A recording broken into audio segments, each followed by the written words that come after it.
Hello, hello. Oh, hmm. Well, um, that's thank you for the pet, Akira. That's nice. Newer more like no, I know. Newer more like I wanted to do a funny, but I didn't realize that the pet would just be well. For one thing, I know that one thing already works, but um, um, hello.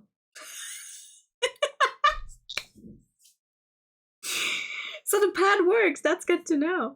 Um, yeah. I no, it's not blocking the game anymore. Ah, no, I am. I am very much still going to keep blocking games. But a little differently now. Yeah, that's cool. That means yeah, look at that. The pad works. I'm so happy because to make this one work, I accidentally destroyed the one for the other model. Which I'm hopefully going to fix before the next time. So hopefully I don't forget. I should turn on the music for this game. 1 second. Where is my music? There it is. There we go. But yeah, I am not good at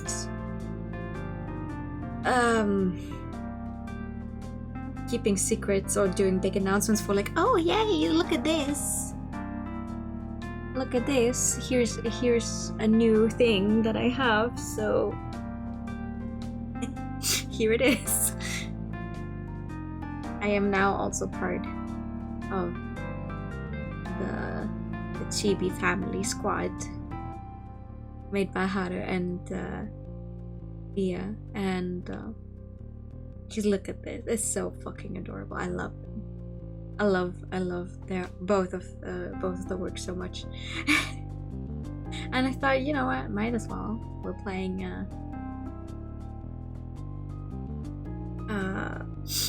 right at what was I trying to say? Well, since we're playing a comfy game, I would argue it's a very comfy game. I thought I might just introduce it like this. You're great at keeping secrets if they're not your own. Now I'm always just like, I don't feel the need to really wait around. Like if I have something, I want to use it immediately. I was like, oh well, I have this now. Because I accidentally zoomed in. And I want to use it. So here we are. A little oh my god. A little comfy twofold with actually I'm thinking, or maybe the end of this route with the new CB model, which also has a few new things that I am unsure whether I managed to set up correctly. So if anyone wants to use their hard-earned channel points to try their hand at it, that would be interesting. Yeah. Yeah! Nice! Nice!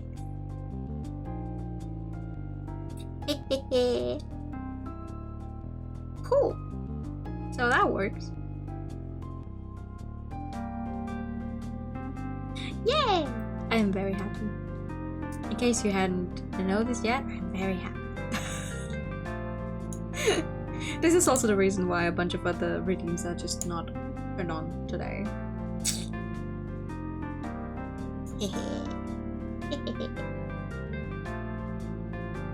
With the spelling, you can't help but imagine turning you square instead. Oh, well, I mean, I can be square if you want. I can indeed be.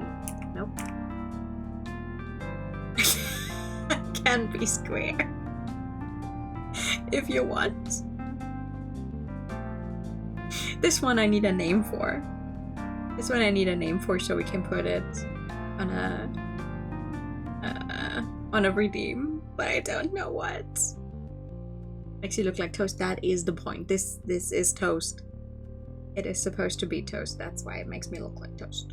Because it is toast. Cool, right?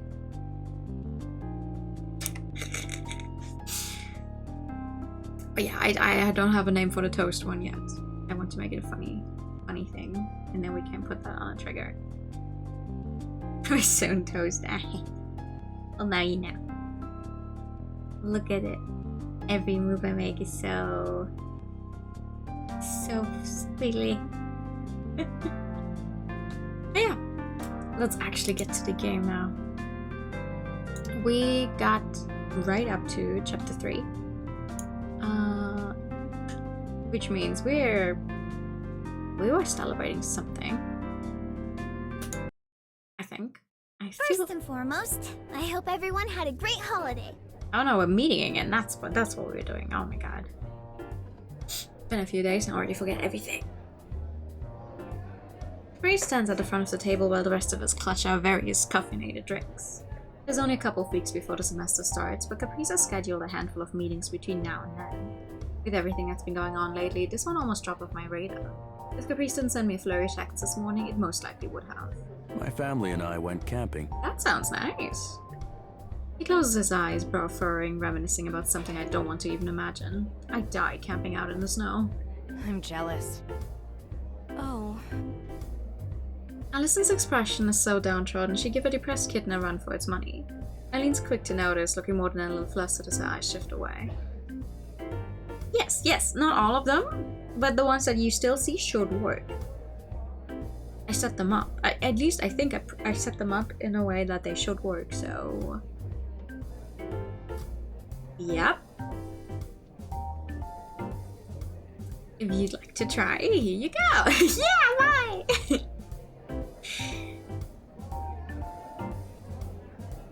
Oh, I forgot to set up one thing though. The I can be your angle or your devil is not timed, so it doesn't. Oh, wait. Hold up, actually. No, sorry. Listen. There is only so much. There's only so much money for all of the hair. I'm sorry. Wait.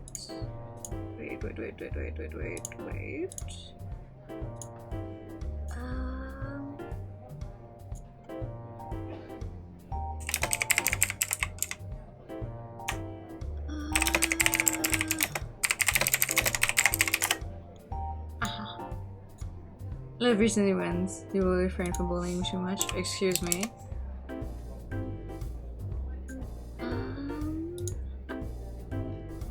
Okay, there we go. Now the ankle or devil should also be timed, except that... Okay, no, but that should work. Okay.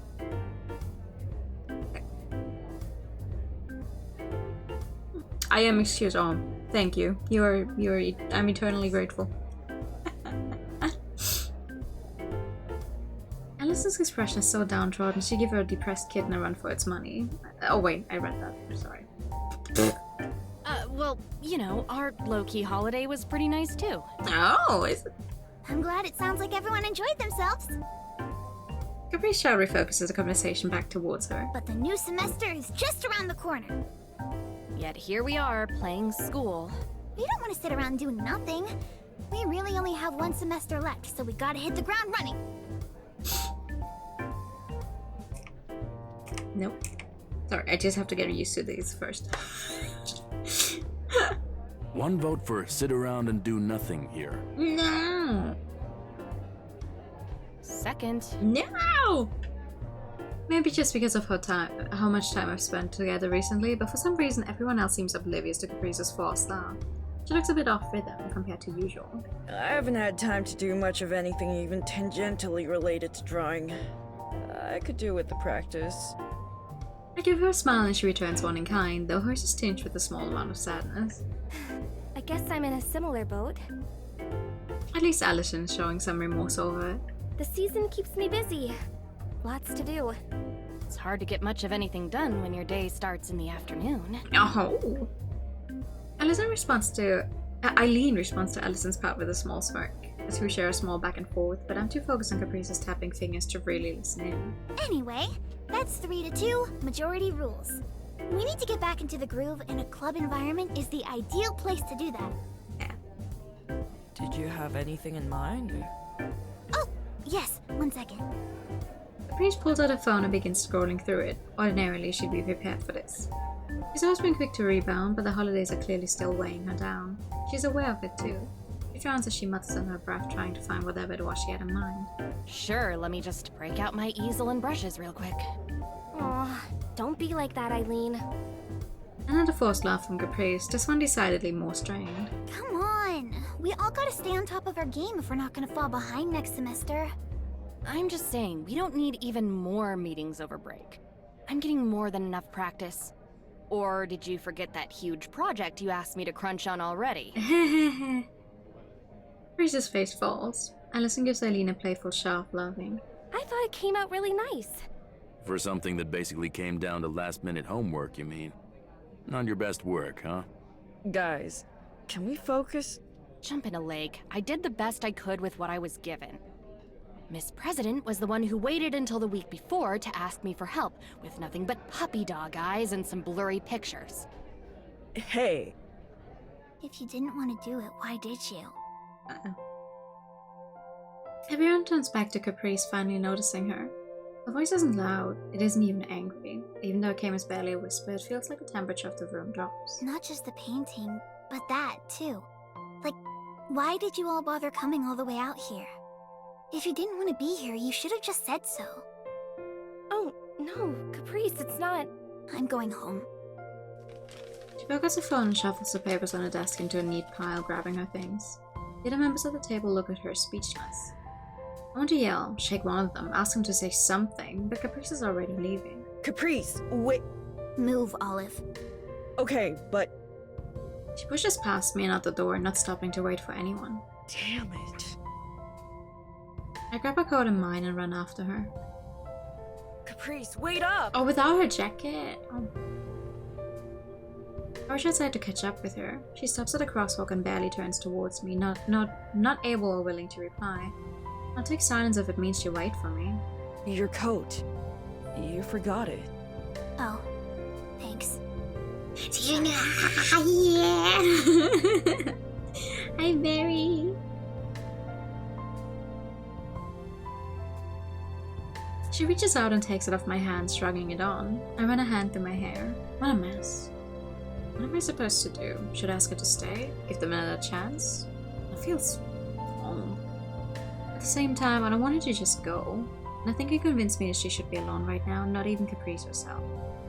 My head hurts, probably from trying to think every possibility through before Caprice can leave again. I've got to relax. As I pull my hand away from my hair and turn back, I catch Caprice's gaze. Is she crying? She quickly breaks eye contact and stuffs her hands in her pocket. Hey. Sorry, Hell yeah! It works! It works the way it should! I'm so happy! No, I managed to make something not break immediately when trying to make it a thing on stream! Yay! Being sad because Caprice called in a meeting of the club and everyone was being the usual, oh well, I'm getting enough.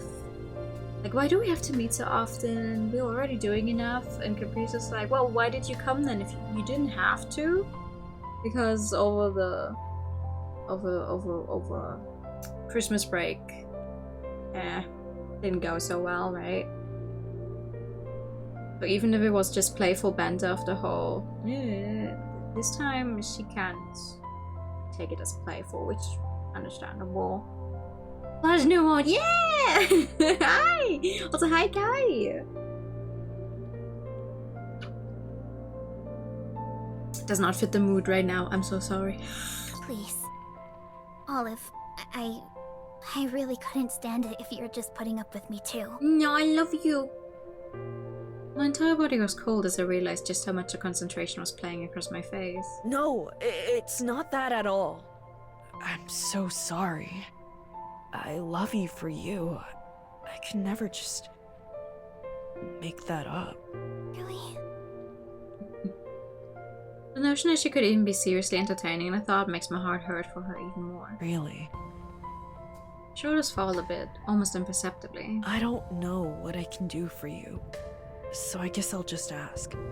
How can I be here for you? I can't read her mind. I can't instinctively know what the best way to comfort my partner is. I hope she knows better than me. I don't know how to answer that. Just being around you helps, though. Can I walk you home, then? Capri scuffs her shoes against the ground, displacing a bit of snow. She lets the silence trail on. You weren't going home, were you? I don't know where I was going to go. I just needed to get out of there, and, well, the apartment isn't much better. We could go to my apartment. Do you want to stay over at my place? Can I? Always. No. We bought the afternoon trolley, sharing a number of shopping bags, though her load far exceeds mine. She accompanied me as I picked up some ingredients for dinner tonight, helping me such as ideas for our next cooking lesson before stepping away to the art supply section. We quietly sit side by side as the trolley takes off, lowly rumbling beneath us. Shopping seemed to help a bit, but she's clearly still struggling to keep her energy up. She closes her eyes and rests her head back. Guess this'll be enough for all the free time I've got now. Do you really not plan on having any more meetings before the semester starts? I don't know. We'll see. It's not that long anyway. My heart sings for her. She was looking forward to starting up the meetings again. Well, so long as that's what you want. Cute train ride with your non-existent partner. Yeah, it's fine. It's better to let them loose than keep them holed up if they didn't really want to be there. I don't think any of them actually meant that.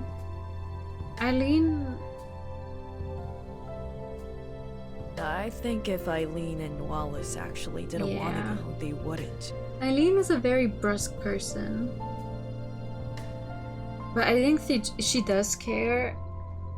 It's one of those things where if you always jab... Like, oh, that's another screenshot saved. Don't remember what button that is, I keep pressing sometimes. Because if you always joke around like this and the other person takes it in stride every time, you keep going. But this time, obviously, she did not take it in stride. She was like, well, if you don't actually want to hang out with me, you don't have to. I guess. Nah. Her reply is so short and definitive, it surprises me. I go to press her for more, but she sighs and shakes her head before continuing. I can't help but feel like I've maybe been really stupid. Like, all this time, everybody's been saying exactly what they felt. Why did I keep bothering with it? Ever since I started the thing, Allison begrudgingly joined because I begged her to. Eileen because I took over the room she was using to study. Wallace just for Eileen, and Allison, and even then. Despite everything, nothing about Caprice's voice or demeanor is angry. Instead, she's speaking slowly, drawing out each idea after a moment of pause to really consider. How long has she felt this way? She leans against me as she continues, and I hear the strain in her voice. I thought maybe Eileen and Wallace really don't like coming to the club after all. But they kept showing up anyway, so I just pretended otherwise. I was so desperate for them to stay, to enjoy the club. I wanted them to love it as much as I do, so I kept playing along and hoping maybe they'd change their mind and suddenly be happy to be there. How long have they just been humoring me? Why do I keep thinking I can make anything better just by trying harder, when people obviously don't want anything to do with me? Oh no! She buckles, her voice cracking with choked sobs. When the tears begin falling, really falling, and her defenses are gone, she can't stop. I pull her close. Her face is hot with tears, and I brush her hair away as she shuffles closer. She's trying to keep quiet, masking her cries into my shoulder as the trolley continues on. Any words I might have had, I've forgotten. The whole problem isn't Eileen or Millie or anything to do with the art club or even Christmas. Her optimism, her tenacity, her belief that anything will work out if you put enough heart into it. It's her hating the part of herself that made me fall in love with her. Oh no! We sit there together as she lets out what's been bottled up for months. I close my eyes and focus on her, ignoring every time the trolley stops and people leave or sit down, rubbing her back. I don't know how much time has passed when her short, painful breaths have slowed into a regular rhythm and her weeping has eased into quiet sniffling. For whatever it's worth, I'm really happy to be in the art club. Wait, hold on.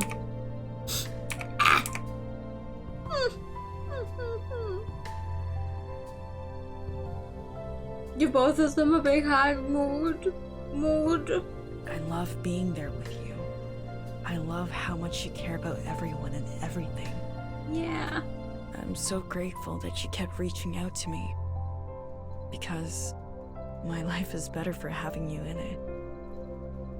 She didn't respond, but I feel her squeeze my hand and give a tiny nod. I kiss the top of her head. We definitely missed our stop, but neither of us comment on it. Instead, after a few more minutes of silence, Caprice begins pointing out how pretty the city looks as the afternoon dips into sunset. Oh. Caprice!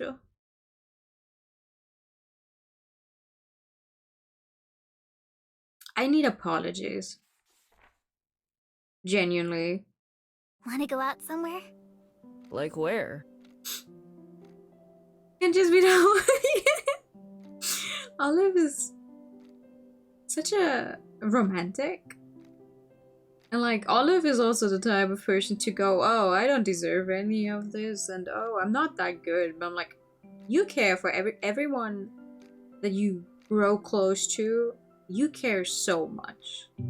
So much. Caprice lounges about on my sofa, leg propped over the back of it. I take a seat next to her and join her in staring out the window. After coming home yesterday, we ended up making some chicken and vegetables for dinner before crashing on a couch to watch a movie. By the end of the night, Caprice seemed back to her usual self. Her bright eyes this morning are a relief to see. She writes herself as she ponders my question using her newfound energy. Still though, seeing her without the hat is like, who are you? Who are you? I do have work later today, so I can't really go anywhere too far. Okay. That's in like 4 hours. We could do a whole road trip in that time. Do something crazy, adopt a dog, dye our hair. Dye your hair! Ayaya!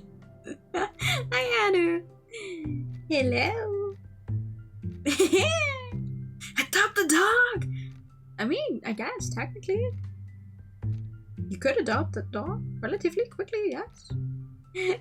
Look at it, it works. I'm so happy. Go dye your hair. Caprice's hair, that was cute. Yes. Yeah. It's on the cover. If you go into the music section, like all 4 of them are on the cover, right? Haley as well, and they both have dyed hair on that one. So I'm like, oh, when is coming? When is the scene coming where they both dye their hair? Come on. Oh, you can nag redeems too. Oh, I'm using Mix It Up as a bot, which can do a lot of things, and I have barely figured out like half of it, but it's good. You can do. There's one other bot that I've seen people use, but I'm like, I can barely work this one. I'm gonna stick with that one. I've managed to put most of my stuff somewhat on there, so you have no clue who Haley is? Oh, Haley is the one in mostly orange with the headphones. If you've not actually seen her in game because you know, we're trying to avoid spoilers. She's the one who lives with Millie and Caprice. The one the flatmate. Flatmate is the word I was searching for. Post time skip artwork. Oh, okay. I just last time I saw that they had the hair dye. I'm like, when is it coming? When? Not again. I should go into my game. I don't have a car. We can walk. That shouldn't be enough to stop you. I swear, I think you'd be hibernating here all winter if it weren't for me. I'd at least go out for groceries. Wow, really living. I feel it. She playfully claps her hands together. I give a snort of amusement and sit up straighter. Well, what? Did you want to do more shopping? I would also. I mean, I've done pretty much exactly this. It's like, if I don't have to leave the house, I don't. I don't do it. No. Caprice fiddles a bit more, seeming to think over something. We only have 1 semester left, huh? Yeah. Yeah, thank goodness. She pouts a little. I look away from the window towards her, trying to gauge what she's thinking. I guess it makes sense you're looking forward to it. This has been a heck of a year for you, huh? For me, never mind. Huh? Oh, what's up? The next lifestyle, fresh out of college, trying to find a job. Actually, I think I better get going. Oh. Oh, the need lifestyle. I read next lifestyle. The need lifestyle. Well, they go to college. They're just on break. She hops up off the couch, grabbing a hat and donning it without pause as she continues. Don't worry. I'm actually going to crash back home after all. My mom and I's place. You can stay here if you like. My expression must accurately portray how out of left field this is, and my worry, because Caprice quickly tones down the energy to give me a kiss on the cheek. Really, it's fine, Ollie. It's just something dumb. Your feelings getting hurt is not dumb. I gotta get better at dealing with things on my own, too. You don't have to leave to do that. I know, but, well, you have work soon, and it's just dumb. Your feelings are not dumb. Please. I don't care if it's dumb. Because you are the best. Despite its cheeriness, everything feels wrong. My heart sings. Is it because we're in our last semester? Something tells me she wouldn't tell me even if I asked. Grace gives me a soft look. Not a smile, but not a frown either. A look like she's asking me to just drop it for now. Okay. Do you want me to go with to drop you off? Nah, I'll be okay. But I'll text you as soon as I'm in. Only if you get a minute. Can I call you when I'm off work? Yeah. Without further fanfare, I get up off the couch and help her collect a few things. The art supplies she grabbed are still sitting in the bags untouched, and a few clothes draped over the back of one of the kitchen chairs. I throw in a bag of cookies she'd been snacking on since she arrived. She says they don't sell them at her usual grocery store, but I think she just likes them. We share a quick kiss before she heads off. If I close the door behind her, my hand rests on the doorknob for a few moments longer before I close the door behind her. End of sentence. My hand rests on the doorknob for a few moments longer before I shuffle back to the couch. Why does this feel so bad? It's hard to shake the feeling that I did something wrong. I know Caprice would tell me if I did, or at least I think she would. Hope she would. Even with her reassurances, seeing her up and leave so fast the moment her mood turned a bit. I feel my heart way down in my chest. Maybe I can talk this out. Not with Caprice, since she wants some space, but...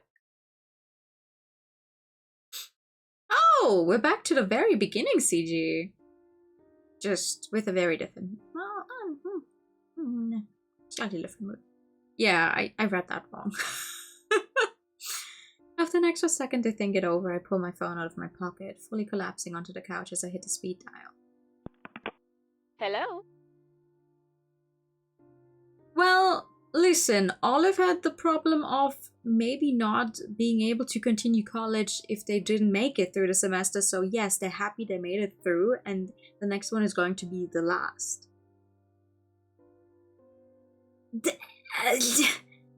Yeah. Hey, Mom. What are you up to? Oh, Ollie. Hi. How are you? The breakfast rush just ended, so I'm running out to grab more eggs. Can you believe they only ordered 15 dozen for the week? This week! Like, everyone and their grandma won't be treating themselves to a cozy breakfast after the holidays. Damn. Oh, right. Sorry, I'll call back. Or just, you know. See you in a few hours. There's a time and place for everything, but not now. I try to laugh it off. Not my worst performance. There's an extra pause before she responds. Olive? What's going on? Uh-oh. The full first name comes out. The tone and pace changes instantly. I can almost picture her slowing down her brisk pace, looking around and dropping everything she was doing to focus on this call. She really is too good at catching when I'm not feeling 100%. It's... Should have gone down when your parents use your full first name.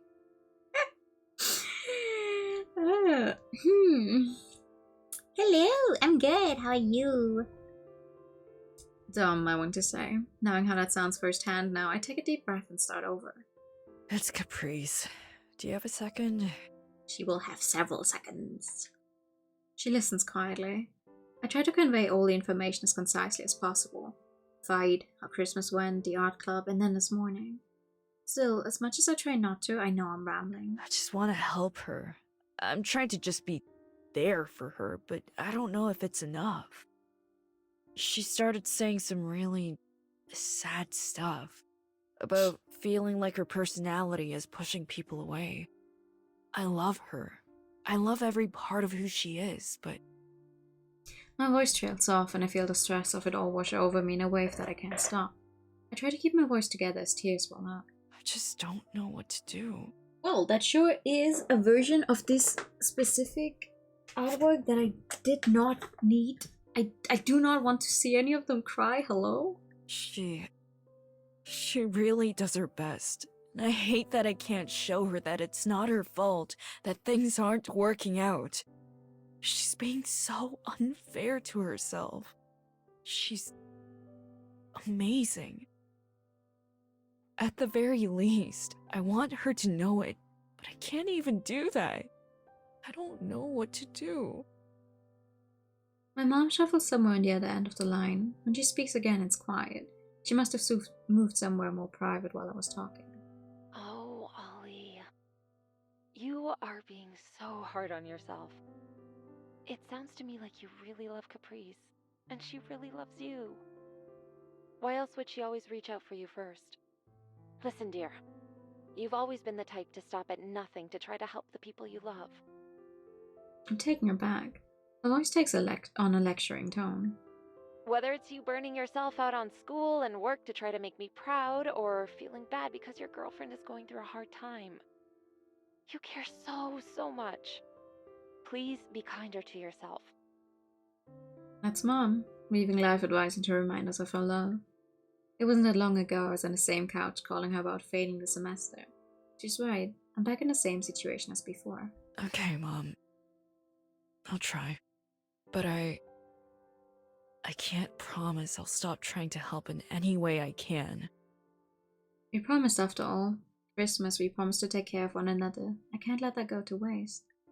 Oh, I know, Olive. I'm sure that's part of why Caprice loves you.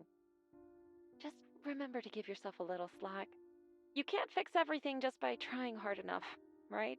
Life has a way of working things out. The most you can do is your best. Yeah. I love you, Mom. Love you too, sweetie. See you for the afternoon shift? I'll be there. She hums a little note of affirmation, and after another quick round of goodbyes, we hang up. It would be dishonest to say the call made me feel entirely better, but it's at least given me enough energy to drag myself up off the couch and make myself productive. I make my way to the kitchen and start on some responsibilities I've been slacking on the past couple days. Things I never normally leave unfinished, but would do so 100 times over for Caprice's sake. As I'm washing the dishes that have piled up in the sink, my phone buzzes a few times, Caprice's trademark machine gun texting style. I'm home safe! I love you, thanks for being there for me. Oh. I smile and reply with a suitable number of green heart emojis in return. It's hard to accept, but I hope my mom is right. I hope this is enough. Oh. Machine Gun, she wrote all of that in 1 minute. All had the same timestamp. Well, Mercy, work was quiet today. I was preparing to just go through the motions, head home, make a quick dinner, then lay in bed with my phone till I passed out. The next message I received at the tail end of my shift had other plans for me, though. The apartment complex I find myself in is like night and day compared to my own, and the hallways manage to impress me with how tidy they are. Double checking the door number on my phone, I give the one in front of me a good knock. After a moment, it opens with Wall is there to greet me. Hey. He extends his head a bit out the door, looking around briefly before bothering to respond to me. Hi. Caprice not with you? No. I offer shaking my head rather than a verbal reply. His tone is as deadpan as it normally is, but I can't help but feel a little agitated about the question. Wallace seems generally nonplussed by my answer as he opens the door to let me in. Oh, that's... Oh, wow, that's a fancy kitchen, hello. Even if the hallway left a good impression, I didn't expect the apartment to be quite this high-end. When Allison texted me saying she wanted to invite everyone over for dinner, I couldn't help but wonder how she planned to cram everyone into a tiny apartment. Something I feel dumb for even considering now. Oh, Olive! Feel free to hang your coat up and find a seat wherever. We don't have a dining table, but...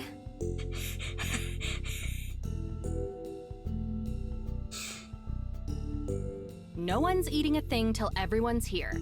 We're missing your +1. Was my +1 invited, or did you just assume we're a package deal now? I almost didn't notice Eileen in the background, hunched over the stove, her voice cutting through the sizzling of whatever it is she's currently working on. She's probably not showing. What? Why? She decided this morning to head back to her mom's apartment for a day or two. Oh, I see. The deflation of her face is immediate and severe. Well, there's the entire point of the night up in smoke. I'm sorry. You know, it's a dire time when even Wallace and Eileen seem visibly downtrodden. I suppose this was meant to be the attempt at atoning for yesterday's meeting. Well, I won't send you two home without anything, at least. Give me a couple minutes. Like Allison said, just find a seat wherever.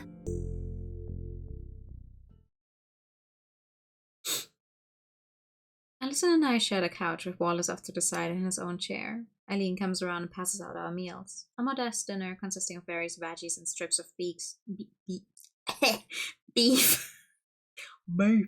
mixed into some rice. What's wrong with me today? After passing the balls around, she finds a seat next to Allison opposite of me. You could have said something earlier. Eileen has a case of resting angry overall, I think. Granted, I haven't played the first game, where she has more of an importance, but that's just how she is. She doesn't need to look up from her food for me to tell she's directing that squarely at me. When would I have had the chance exactly? Even if I knew about this earlier than an hour ago, she only made her decision this morning, and I had work today after the fact. Very angry bean, yeah. She also looks perpetually tired. Like, visible bags under her eyes. Hey, room! No response, not even a grunt or sigh. Food's good, but it's hard to believe the silence in the room is a result of people savoring their dinner. Christmas didn't go well, I imagine. Not at all, no. Hello, Auntie! Thank you for the resub! Well, Olive doesn't have, like, visible bags under their eyes, though. Yes, they sound like this pretty much the entire time, but I guess that was the point of the voice act. I feel like I can't make my voice sound this tired. Like, the same tired that Olive sounds like. I can try, I'm trying right now, but it doesn't sound right. Not at all. Not at all. She doesn't ask for elaboration. The atmosphere of the situation is enough for her. We couldn't have known how bad it was, though. No need to beat yourself up over how yesterday went down. There's absolutely a need to beat ourselves up over it. Even if Christmas went perfectly and things were fine, maybe we should just, I don't know, be kinder in general? Oh, Allison gets it. Eileen and Wallace wince at the accusation. The holidays are one thing, but yesterday's meeting was the final straw. You guys sounded so eager to wash your hands of her. Is it really that surprising how hurt she was? There's nothing we haven't joked about before. I never would have guessed she was so worked up about that. You'd be surprised. You'd know best there, I guess. Going out back and forth, Allison aimlessly taps at the edge of her bowl with a fork in reflection. She eventually puts the bowl down on the table in front of us, seemingly tired of pretending to poke at it. We've been terrible. You were fine. It was Wallace and I who didn't consider her feelings. Same as me. After so long, all those mean-spirited jokes just felt normal, but I should have... She stops to collect herself, but doesn't let it last, not wanting to lose her momentum. We all knew the holidays were going to be stressful at a bare minimum.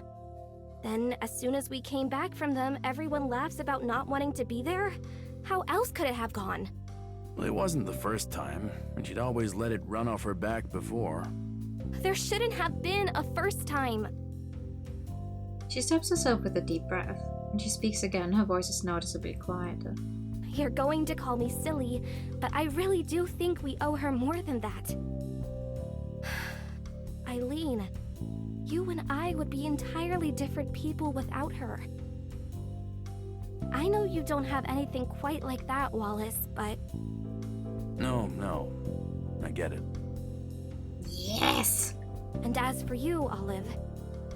She turns to me, giving me the first good look at the sadness in her eyes. I'm sorry about how you were left to deal with the fallout. Being there for your partner is a part of what a relationship is. But you shouldn't have to clean up our mess when you're just trying to enjoy your time together. Mel, why not just call him Wall-ass?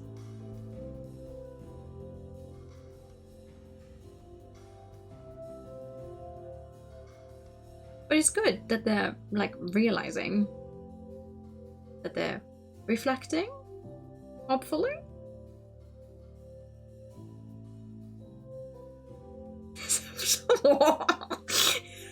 You have known this man for like 5 minutes and you're already tearing him to shreds. That's okay. You're right. It's just part of the job description. I give her a sincere smile as my heart can muster. It may be weak, but it seems to do its job. She leans in and picks her bowl back up from the table, finding her appetite again as she takes a forkful of rice. If it's too late to patch things up now, then we'll just have to do our best to start this next semester off on the best foot possible. I can get behind that. No objections. Life returns to Ellison's eyes as the others chime in. It looks like the trio of art club seniors have made up their minds. Olive, I imagine you'll talk to her before we get a chance. If you do, would you mind letting her know we love her, please? All of us. I start digging into my own bowl as the rest of the room slowly begins resuming their own meals. First chance I get. Promise. Aww. Let her know we love her. Make Ellison a promise. Befriend Ellison. See.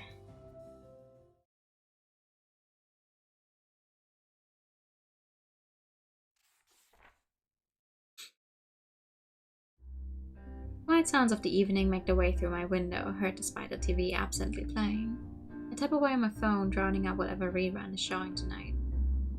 BRB, gonna help with the dishes real quick. 5-minute tops. Sure. Have fun. Our texts to each other over the past day have been short, but almost non-stop since she arrived, to the point where I'm almost worried I'm distracting her from her stay. On her end, she's quick to bring up conversations about absolutely nothing, and she's always ready to reply within a couple seconds of me sending anything, no matter how inane. I put my phone down, confident I'd have at least a few minutes while she was away, but to my surprise, my phone buzzes not long after. I'm initially impressed at how quick she got her chores done before I pick up my phone and realize it's not her. Howdy! How's she doing? All settled in yet? Ready for visitors? I stare confused at my screen, trying to decipher Haley's strange joke. What are you talking about? Your girlfriend? On cue, the doorbell rings. Well, to answer your question, Haley, no, I'm not ready for visitors. I open the door just barely to see Millie and Haley. Millie looks at me with a painfully forced smile, a small tote bag in her hands, tilting her head slightly towards me. Oh no. It's us. Just came to drop off a couple housewarming gifts. And talk to Caprice, of course. Caprice is not here? I don't know what she told you, but she told me she would be staying with her mom? I hope she's staying with her mom. Oh god, where is she? It's cold. Let us in. It's cold! Let us in! Also, to answer your question, Mel, that here is Haley. My apartment isn't much warmer, but I concede enough to let them in before closing the door behind them. I turn back towards them, trying to figure out exactly what's going on. As Millie walks through, she calls out to the empty apartment. Caprice, it's me. And Haley. I was thinking about that painting, and, I think you were right. Wanna hang it up together? Millie came around, This quickly? She's not here. She won't hear you. Is she really just going to pretend nothing happened after all of that? Caprice! Did she head out or something? I don't have any other plans tonight if you want to wait for her. Sure, we can... She's not here. Millie and Haley snap out of their own personal worlds. My tone surprises me too. What? She's at her mom's place. She stayed the night here after her club, but left the next morning. You didn't run into each other, or...? We came home to an unlocked door after a grocery run and thought we got robbed or something. Nice. The only room that looked disturbed at all was hers. She told us she was going out for a little while last we spoke, so we just assumed. Going out for a little while? She didn't tell you anything? Uh-oh. Obviously, if she did, we wouldn't be here. Oh, well, sorry. If this is how the two have been trying to solve things, it's no wonder the argument has gotten to this point. And you thought that the best response to her trying to make some distance for a few days would be to barge in here without any prior warning and scare her into a conversation? Yeah, Olive, tell her. It was my idea. I don't care. It's nothing she hasn't done before to me. She's the one always saying problems need to be solved face to face. And did you ever like that approach? Did you not fight with her because she's using that approach often? So you trying to turn it around on her, you think that's gonna work better? You know it's different when someone is asking for space, right? You of all people should know that. Get her. On top of that, coming in here like nothing happened. Do you have any idea how horrible she feels about Christmas? Do you want her to just pretend everything's okay? You never try to explain anything, and when we do finally get you to open up, it's all a big contradictory mess.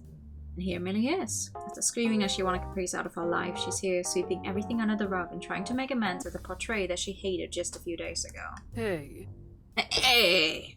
Yeah, try me. Haley's voice is cool, but there's an edge of warning to it. I feel a lingering need to say more, try and make her see how much she's hurting the people around her dissipate. At the same time, my phone buzzes off. I take it out, trying to give myself a moment to collect my thoughts again. Mag, you there? Yeah, sorry. Take a deep breath. Obviously, they're here to talk to Caprice. I want to ask her to oblige, but at the very least, I want to give her the chance. I know I'd want to know if someone came looking for me. Are you free to talk right now? Like, over voice, I mean? What's up? Gonna give her a call. I wanted to ask first, though. You know, common etiquette stuff. I think yeah. My frustration is starting to subside, but it looks like it's just enough managed.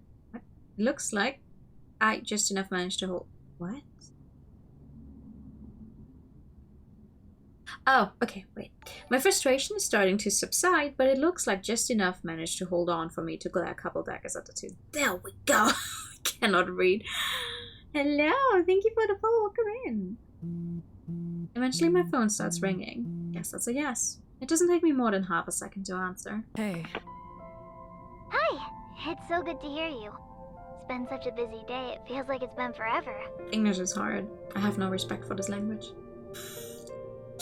Haley and Millie are perfectly still, as if to avoid Caprice's non-existent gaze. So what's up? Just miss my voice that much? It'd be nice to chat if you wanted for sure. But I'm actually calling because I got some guests over. Oh. Seems that was enough to clue her in on what's happening. I turn my head back to the two home invaders, only for Millie to avert her eyes. Yeah. They were worried you ran away or something. I guess I did. I specifically told them it was just for a bit so they wouldn't worry, but I guess I just made them your problem instead. Sorry, Ollie. That's fine. Olive, can you put her on speaker? I'll ask. Hey, Caprice. Millie wants to talk with you. Do you mind if I turn the speaker on, or pass my phone over or something? Please don't. Please. What a mess of a situation this is. Millie looks at me expectantly for an answer, and all I can do in response is shake my head. Her shoulders slump. I really don't want to talk to her. I thought I was doing the right thing, and after, well, you know, I think it's better this way. Millie and Haley must have either hurt themselves or noticed my face start to droop as they try to get in closer. I would turn away, making sure Caprice's request is honored as best as I can. So, this is probably gonna be more than an overnight stay, huh? Yeah, probably. I was thinking more like 2 weeks, maybe longer. Maybe until the semester starts again? I see. I should have been honest with you about it. Sorry, I wasn't really sure until I got here. On the bright side, you can come visit anytime you want. There's some moving boxes and stuff, but it's not too far from your work. I can hear the shift in her voice, attempting to move the conversation to something happier. I hope she's doing it for her own sake and not mine. That sounds nice. Just send me the address and we can figure out a time. Sure thing. Oh, but if you come, don't bring Millie with you. Haley either, actually. I feel bad that she's been lumped into this too, but, you know, it'd be awkward. Yeah, no problem. I gotta see them off, so give me a few minutes. We can pick up afterward. Okay, love you, bye. Bye. Love you too. And with a click, she's gone for now. I put my phone back into my pocket as I spin back around to the two. Well, She's fine, don't worry. well, there's that at least. I'll be visiting her in the next day or two. Pretty much whenever I get the all clear. I'll drive you. I'm just going to take the trolley. You not being there was the one caveat she gave me. But that's probably to be expected. I don't want to keep the two apart if there's any chance of manning this bridge, but I'm not about to betray Caprice's trust to make it happen. I'm counting on you then. I don't really think I can do anything except be there. That'll be enough, hopefully. Three of us take a collective breather, the frenzy of the last few minutes taking their toll. Once the mood starts to settle back into something resembling normal, the two start for the door. See you later. You know how to reach me if you gotta. Will do. Something is still bothering me. I hope I can communicate better than earlier. Millie, do you have a second? Millie stops at the door as Haley exits, and they both look back. After exchanging a look, Millie nods, assuring Haley she'll be right there. If it's about barging in here, I'm sorry. Wallace said she had left with you after the club, so I just... It's not about that, no. I sigh. As much as her finding things out through gossip with Wallace isn't really the ideal scenario in any reality, it's not the main issue. Look, I don't want to tell you what to do. You and Caprice mean a lot to each other, right? She hesitates but doesn't deny it. A small nod is all I get in response. I can't imagine what you're going through.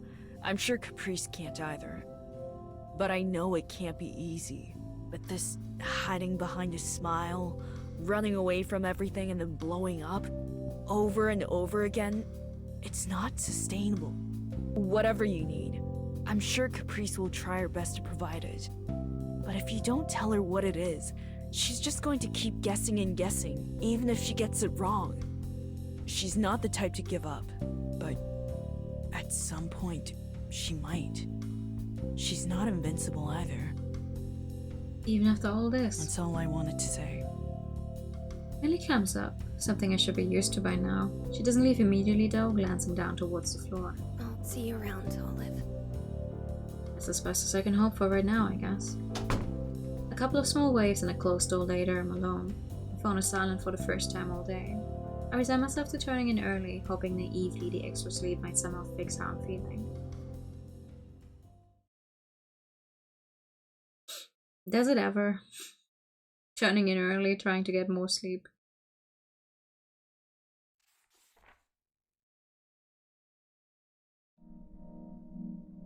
Last night was a smooth transition from laying in my bed, staring at the ceiling, and eventually dozing off once the sky began lightening.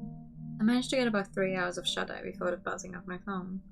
It was easy for me to push through the exhaustion as I was rushing out the door, but after a long and unusually crowded trolley ride, I'm finding the exhaustion slowly catching up with me. I'm on my way.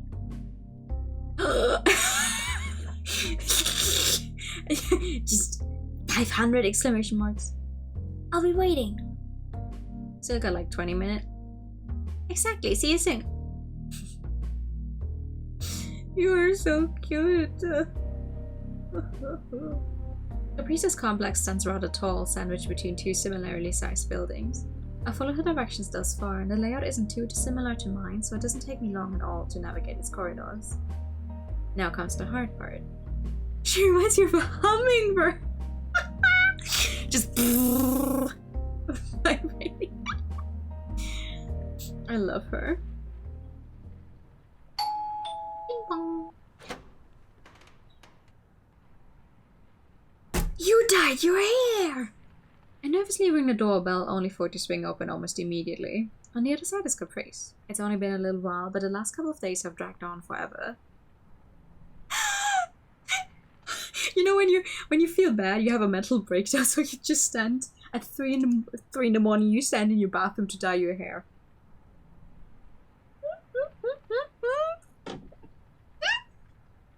Hey, come in, come in. She takes me by the arm and pulls me into the apartment without a second of hesitation. I should have figured she wasn't over-exaggerating. She really has been waiting, right by the door. Mom, Ollie's here. You've no more control over your life. Never in my life have I actually gotten up just because I woke up early. Be right there. Caprice shouts in a general direction of the hallway before doubling back to close the door behind us.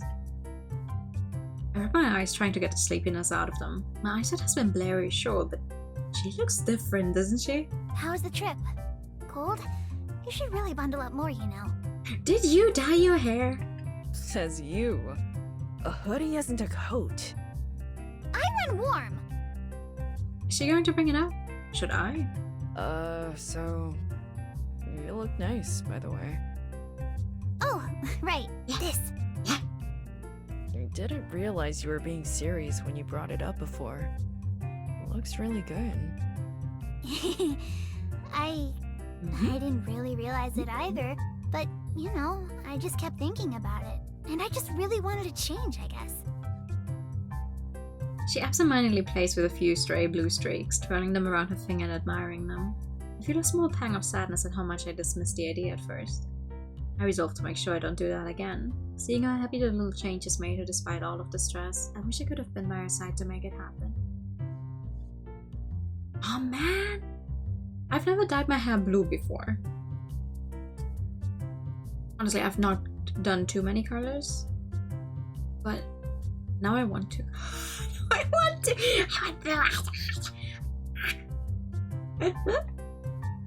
I hang close by, not wanting to disturb anything. I have to lift my elbow a bit as I move aside, trying to avoid toppling over any boxes. Anyway, thanks for coming. Oh. Grace's phone starts going off and she holds up one finger in a small motion and glances at it. Her face falls when she looks at the screen. Rather than answer it, she cancels the call. There's very few options of who it could be to give her such a reaction. Caprice avoids my gaze. I can give you some space if it's important. Most appropriate toggle. It's cute, right? Nope, not at all. Her phone buzzes a few times in her pocket. If she's purposefully been doing this, the surprise visit last night makes a lot more sense. I can't comment on it though, as not even a moment later Charlie emerges from a small door in the hallway. She sets on some packing tape on a nearby shelf as she approaches. Hi again, Olive. Nice to have you. Sorry for the mess. No worries. Don't worry. I've seen worse. It'll get worse before it gets better, I'm afraid. How have you been? It takes me a second to come up with an answer that doesn't feel dishonest, and another to get over how both Caprice and Charlie are staring directly at me, putting me in the center of attention. You know, as well as anyone can be. I understand. I ended up hearing about it last night when Caprice was asking about you coming over. I like Charlie a lot as a person as well, but she's a very good mom, from what we've seen. The mere mention of it is enough to have Caprice divert her eyes from Charlie and I. It doesn't seem to stop her mom from addressing it all the same. I figured you just wanted some space when you came over unannounced, which is fine. But please don't do something like this without telling them. Millie must be worried sick. They found out in the end anyway, it's whatever. Anyway, let me give you the grand tour. I looked at Charlie. The atmosphere of the room rests entirely on her. She catches me staring, quickly masking her melancholy with a smile. Go ahead. This place is tiny though. I can't imagine it being all that grand. It's new, I've never been here before. I learned my presentation skills from the best. It'll be great. Okay, sure. Lead the way. Caprice grabs me by the hand, leading me approximately 3 feet into the living room. Despite Charlie's skepticism, Caprice finds no trouble finding a story for each and every tiny knickknack still hanging on the walls or sitting on the shelves. Even the everyday and mundane has a memory attached to it. We end up flipping up through the small collection of movies, a wave of nostalgia flooding over the two as they take turns looking over each and every one. She loved that stuff with the animals. Always put on the same DVDs again and again. What can I say? I liked what I liked. And if I didn't choose the movie, Mom had put on something boring. Like a cartoon? Exactly! You're bad luck! You only got the boring episodes. It doesn't take long from there to move to the kitchen area, consisting mostly of the usual appliances and a small table tucked away in the corner. The place is already tiny, but it feels like we lived exclusively in the kitchen a lot of the time. That table specifically. Hell yeah, it is! Hello! The homework table. The homework table. Ugh. Reminds me of the countertop back at your apartment. I don't think I ever got a chance to see it without it covered in books and notes. It was a flat surface, stuff lands on it even if it shouldn't. That's just how it goes. Caprice walks on over, taking the seat closest to the wall before beckoning me to join her. The cushion on the chair feels flat, undoubtedly from years of use. Charlie opts to stay standing, Ivy putting dishes away. Look! There's still a weird wart from that time I spilled juice and covered up with a plate so Mom wouldn't see it. Caprice rolls her hand over a slightly lifted part of the table, patting it proudly. She must have hit it really well. Do you cook? I see. Okay, we have found one problem. We have found one problem. There we go. Charlie makes a so-so motion with her hand and laughs. I didn't really have a lot of time to learn. We had to wake up early to go to work, and by the time we got home, it was already bedtime. Takeout was our best friend. It did let us spend some quality time together at the end of the day, since we didn't have to worry about dishes or anything. Anyway, I didn't get to babysit too often for that same reason, but I always made sure Caprice and Millie both had snacks on hand whenever I could. Okay, now the rewards are totally going out of order. That's okay. You were basically a pro. You could have given Ollie a run for their money. It doesn't even necessarily turn it off. It just switches to the other one. Cool. Olive would have been around 6 or so. I don't think it would have been very fair. You know what I mean. Well, not to brag, but I do think I've mastered the art of instant chocolate chip cookies. Except that destroyed the cat ears. Oh my god. Ah. Sorry. Millie always used to tell me that was the best part about coming over. What's up, Brett? No. I don't know what you're talking about. Oh, did she? That's the first I've heard of it. Mm-hmm. I remember her always being super excited about coming to visit. Charlie laughs as if remembering a joke. I think that says something bad about me. Mike was always a stickler for healthy snacks only, wasn't he? Well, it wasn't all bad.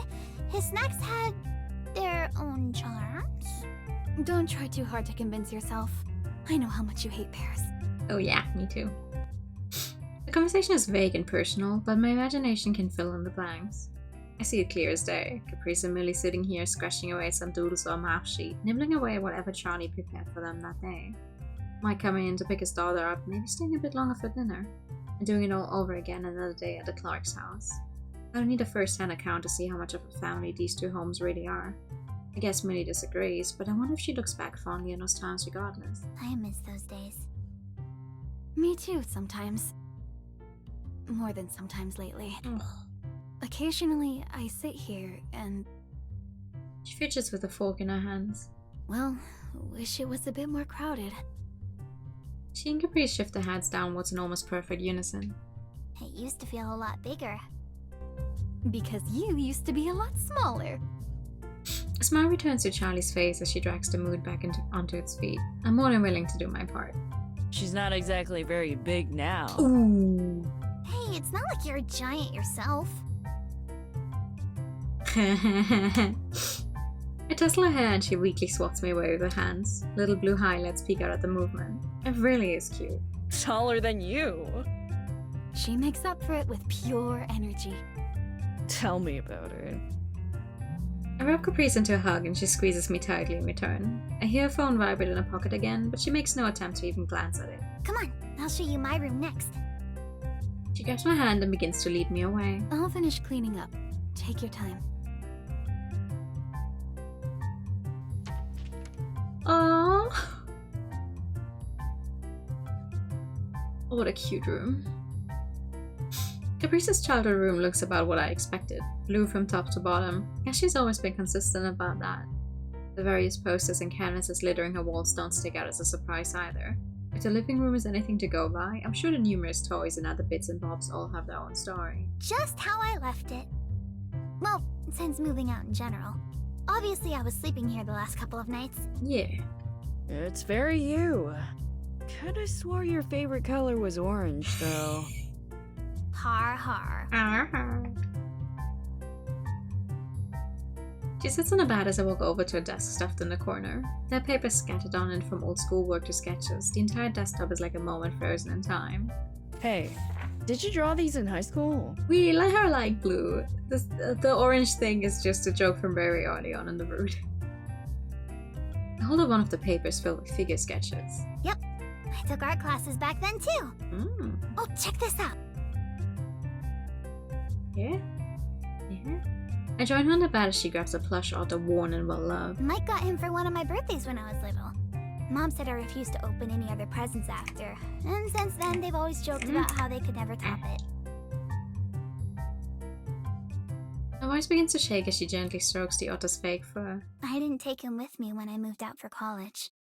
I guess I took the idea that he'd always be there for me when I came back for granted, but now that... She allows a train of thought to hang in the air while she tries to find the best way to end it. Silence is eventually broken by a small sniffle and then another. Aww. She opens her mouth to speak, but that only manages to fully shake her resolve as tears start streaming down her face. She buries her face in a toy in a vain attempt to mask her weeping. Why are the cat ears broken out? I'm sorry. I'm also thinking of the past. I do time. Hey, you okay? I'm fine. You're not fine. It's just, you know, I have to decide what to take with me before we tear this place apart. All the furniture, all our stories, everything, so it's not my room anymore, and this isn't our home anymore, and... She buries her face into me now, trying to do a better job of stifling her crying. I'd seen her at her lowest the past few days, so that's what I believed until now. Is this how she always handles it? I wonder how much Caprice has cried lately. Is it a lot, or is it only because she's been keeping it in all this time? I don't ask, only comforting her with an embrace. After a few moments, she murmurs, Wanna go for a walk? Sure. Sure. Her phone buzzes loudly. More text messages. She gives a frustrated sigh, but still makes no move to attend to it. Okay. Can you wait outside my room for a minute? Yeah, sure. You go. Thanks. Oh.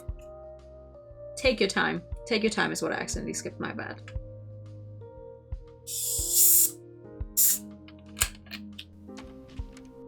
She wipes her eyes on her sleeve as she lifts her head up from my shoulder. I leave her with a small smile and exit quietly, giving her space to recompose herself. I'm sorry! Listen, okay, I'll go back, just for you. Just for you, here you go. You got it. Take your time.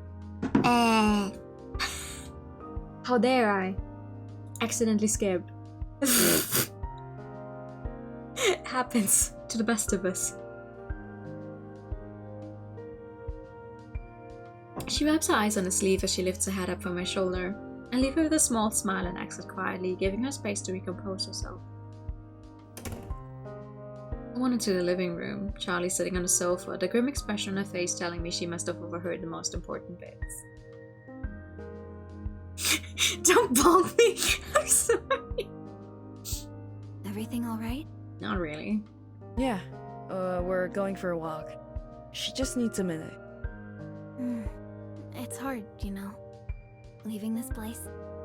Caprice says she's happy with how things worked out between Mike and I, but she's really suffering from the effects of it too. Moving isn't ever easy. Even after doing it a few times, I always miss things about the previous place. Still, the good outweighs the bad for her, I think. Oh, I know. I just find myself wishing more and more these days that Aid were still here. I can almost hear the second part of the sentence. If she were here, none of this would have happened. I'm sure.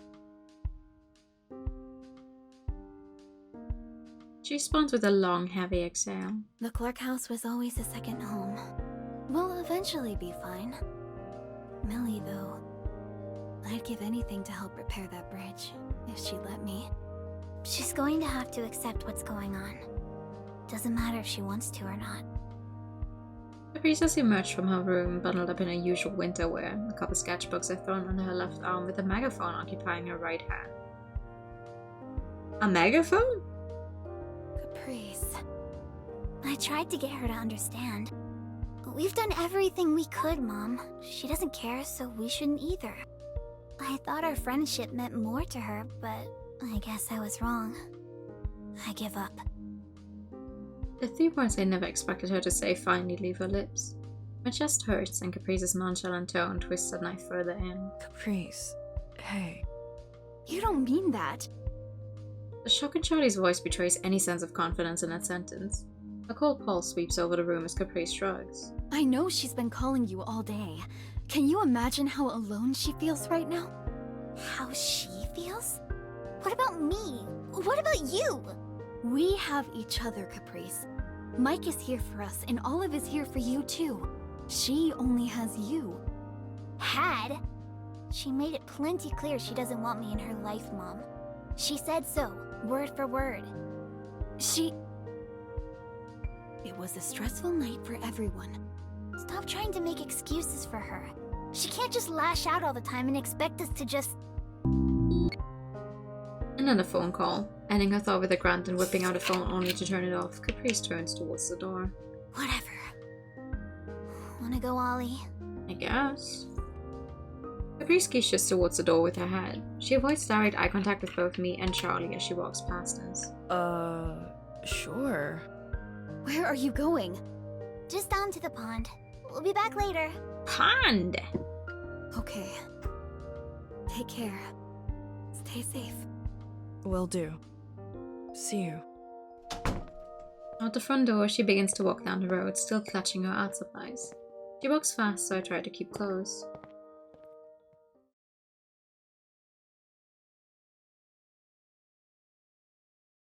Not long after.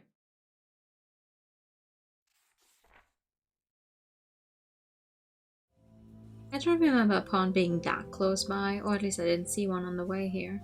The supplies under her arms shift and threaten to fall, but she has no problem adjusting as many times as she needs to hold me in all close. What's with the extra stuff? Just in case. I thought we could have a little club meeting of our own. Maybe we'll find some inspiration out here. At a pond? Yeah! Yep, it's not far. Agree to disagree. I somewhat wish I had my bike. And the megaphone? I have a lot to get off my chest. Okay. She picks up her pace. I trail slightly behind. My heart is racing a bit. It seems right that she would want to vent, but a part of me is wanting to talk now. I won't push it, but as she continues to avoid my eye contact, the worry remains and the need to at least check in wins over. Hey, everything alright? Yep. Sorry about earlier. You shouldn't apologize for crying. Mom shouldn't feel guilty about Millie, you know? It's not her fault. I don't know if it's anyone's fault. She swiftly turns around to face me. How not? It's Millie who... No, forget it. Come on. She resumes her walk. I jog a bit to return to her side. After some time, we enter a small area just outside the residential neighborhood with trees and a pond. A trail circles the body of water with benches dotting it here and there. We used to come here a lot. It was my ideal drawing spot growing up. I can see why. She finds a seat on a nearby bench and begins sketching in one of her books. The megaphone rests next to her, still in reach. Mom and me. Sometimes Grandpa, back when he was around. Sometimes Millie, her family. She used to draw a bunch, you know. Most kids do, I guess. Some just don't stop. She wanted to come today. Good thing you stopped her. I pause. In a way, I feel like the worst thing I could do right now is sit here and agree.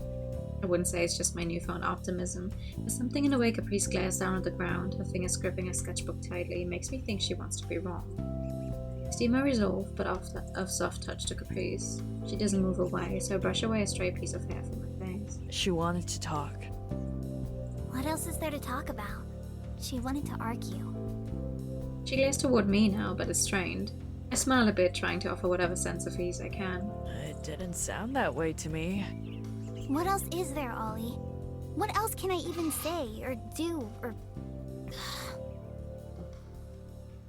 She slams the sketchbook closed, tossing it back atop the other she brought. I tried, Olive. I tried to work things out. I did what I could. She buries her face in her hands. I reach out to touch her shoulder, and just barely she angles herself towards me. Her voice laced with an anger that colors her small. Small, she looks at this moment. I'm sorry. All I'm good at is shoving people around. No one would give me the time of day otherwise. That's not true. Millie hates me. Haley avoids us a lot of the time. The club doesn't even want to meet anymore. I promise you, none of that's true. How can you even say that when you were roped into the club yourself? That was even worse. I was just taking advantage of your personal problems to get a small step up in this dumb fight. It was still my decision in the end. So was everything that came after. And look where we're at now. It's been a rough few days, but that's only because I hate seeing you like this. You've been nothing but good to me. Then why does it feel like nothing I do is good enough? Why does it feel like I can't get through to anyone? I'm so sick of it. Months and months of this. My best friend. Her voice falters and shakes, and I get ready for her to cry into my shoulder again, only for her to stand up instead, swooping up the megaphone as she does. Without skipping a beat, she brings it up to her mouth and shouts at the pool of water. Why don't you get it? Baby! A flock of ducks take off from the water at the sound, sending water spraying over the edge of the pond and a flurry of feathers behind. You've always been my sister. Haven't I been yours? You hate the idea that much? She punctuates a shout with a wordless scream. It wins as the megaphone screeches in protest. Caprice, however, seems totally unfazed by it. Maybe I screwed up, but I was trying to fix it. Doesn't that count for anything? Why did it take me leaving for you to want to talk? I just wanted to laugh again. To smile, to live with each other instead of around. Why is it so hard? She crumbles, her shoulders shaking, angrily wiping away the tears falling down her face. I don't know the best words or how to say what I mean, so I just keep talking and hoping one small part of it might be enough. I'm tired of screaming. Caprice. What is it, Olive? I wish I could tell her that I don't know either. That I love her so much that I want to be with her and support her. But I've said all that already. I don't know how to translate how much I care about her into words. Screw it. I reach out and pull Caprice into the biggest hug I can. She's shivering. I wish she bundled up more. I nestle my face into her shoulder and squeeze. The megaphone falls from my hands and into the snow with a quiet thud. I feel her shift in my hold, slightly moving her face as if to say something. I ease up, not wanting to overstep. Don't let go. I'll never let go! Her words are barely audible as she buries herself into my shoulder, holding me twice as tight. I won't. I promise. I close my eyes and take it in. My hands grabbing onto my coat, how much warmer it is together. Her exhales slowing from short and uneven hiccups to deep breaths. Occasionally, a spot of freezing wind will shoot over the lake, taking out any accumulated comfort we managed to create. Each and every time, Caprice pulls herself close. After one more time, she speaks again. Cole, A little. do you want to head back? I don't want to let go. I feel her smile against me. I don't either. Couple more minutes. I rest my face against hers, our cheeks touching. Her face is still wet.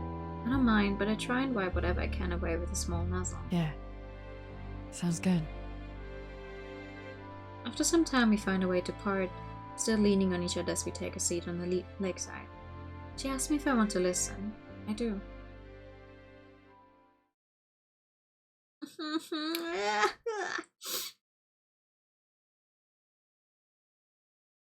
Man.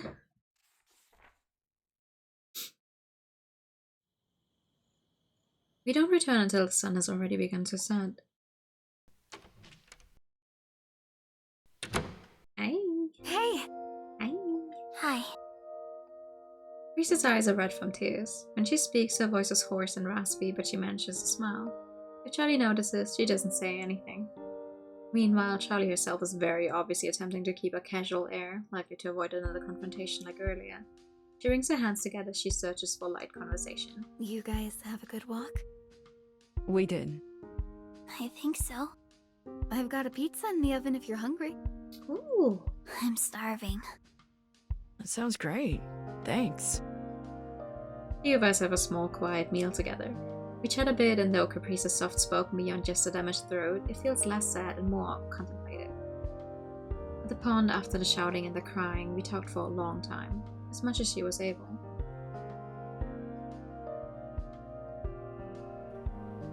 I just felt like a bomb waiting to explode. Like if I stayed back there, just being around Millie would weigh and weigh on me. Have a good night, Fro. Bye-bye. That I'd be screaming at her and not the pond. Not that I really expected to come here and scream. Eyes briefly turn to the megaphone, resting in the snow after being pushed to its limits. I'd be amazed if it still works. Well, maybe I did. I don't know. Do you feel better that you did at least? Not sure. Kinda. She kicks weakly at the ground, her energy well and truly spent after her shouting. I thought I'd come back home to cool my head or something. Actually, not even really that. I didn't have any plans after running away. I just had to leave. Yeah? I know. It's alright. I sigh, thinking over the last couple days. Sorry again about the ambush. I didn't really think they'd go that far. You didn't think they'd be worried? Not really. Not enough to chase after me. But maybe I was hoping they would. I don't know. That must sound like a broken record, huh? She coughs. Maybe you should rest your voice. I'm okay. As much as she tries to stifle it, a small cough sneaks its way out, immediately betraying her words. She continues on before I have a chance to protest. I wasn't really sure where I stood with anyone. Thank you for coming out here. Of course. For you, anything. Do you think she actually wants to talk? Without a doubt. She peeks towards me through messy hair. There's the faintest hint of a smile on her face at the assurance. It's there only barely long enough to be noticed before sinking back down into a resting, solemn expression again. What if it goes badly? Then I'll be here for you if it does. But try to think positively, okay? I am. I gave up on her, Olive. Never too late to change your mind. But she has to make that choice too. I think she may have. I'm rooting for you both. She laughs hoarsely and gives me a hug, nuzzling and kissing me. What's so funny? It's just nice to know that at the very least I always have you in my corner. Oh. It means a lot. Well, you know. Yeah, I know.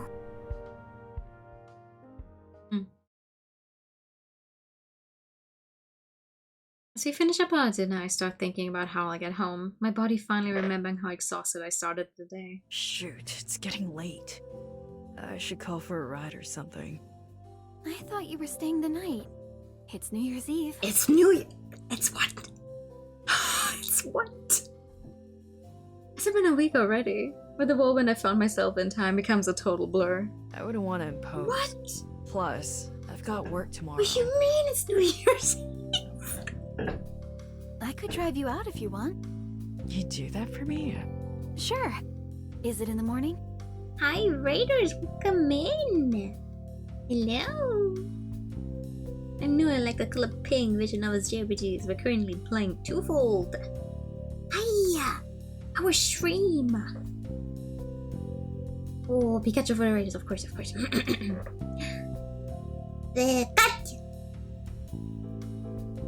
Pika Pika! Ooh, what were you drawing? I saw your... I got the notification when you were going live. I thought to myself, God damn it! I'm gonna start in a second as well. I can't watch. But we'll come in. Yeah, at 6. Oh. Both Charlie and Caprice's faces followed the revelation of my early start schedule. I wish you said so earlier. I wouldn't have dragged you around all day. No worries, it was worth it. Don't worry about it. It's no problem. I can do 6. Though, I guess with the distance and the morning routine, it'd be more like 4, huh? Oh.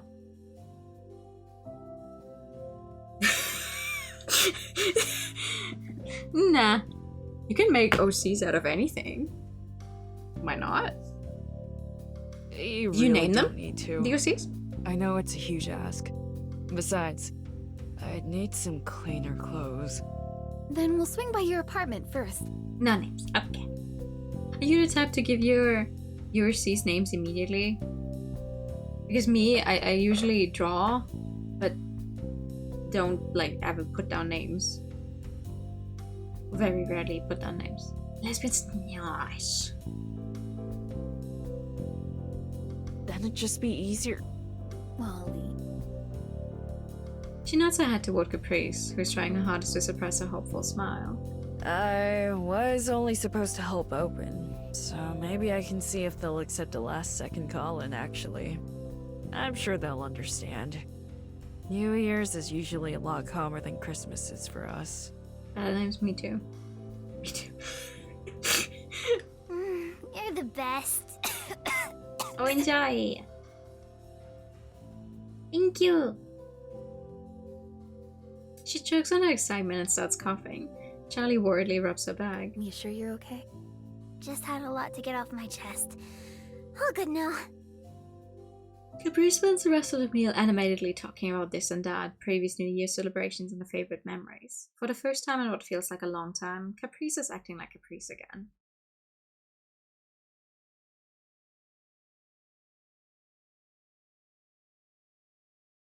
The next day.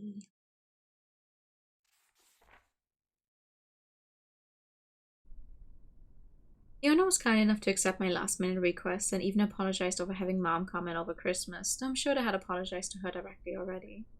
The work can be exhausting, but it's nice to feel appreciated. Caprice said as much yesterday. Even after a full night's sleep, I find myself struggling to stay awake. Yesterday felt like it lasted 100 hours, and that was before the unplanned decision to stay up till midnight for the ball drop. Thankfully, today has proven to be low energy, not something I ever would have expected in a shifting household. Reese and I are sunk into the couch, watching some nature documentary I can barely focus on, while Charlie sits with her phone at the kitchen table. What do you mean, worthy of a name? We're just getting to the part about a family of seals when Caprice's phone starts buzzing. She takes it out of her pocket through habit and pauses when she sees who's calling. She glances towards me, a look of unease written plainly across her face. It's Haley. It's probably... They do have a full... Hold on. I don't remember where exactly. Wait. They're in the credits. It says that there is a full list somewhere in all of the data of the game.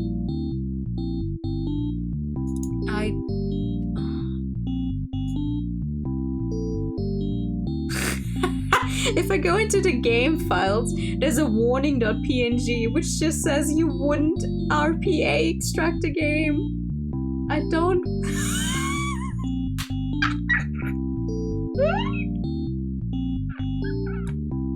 Look at this.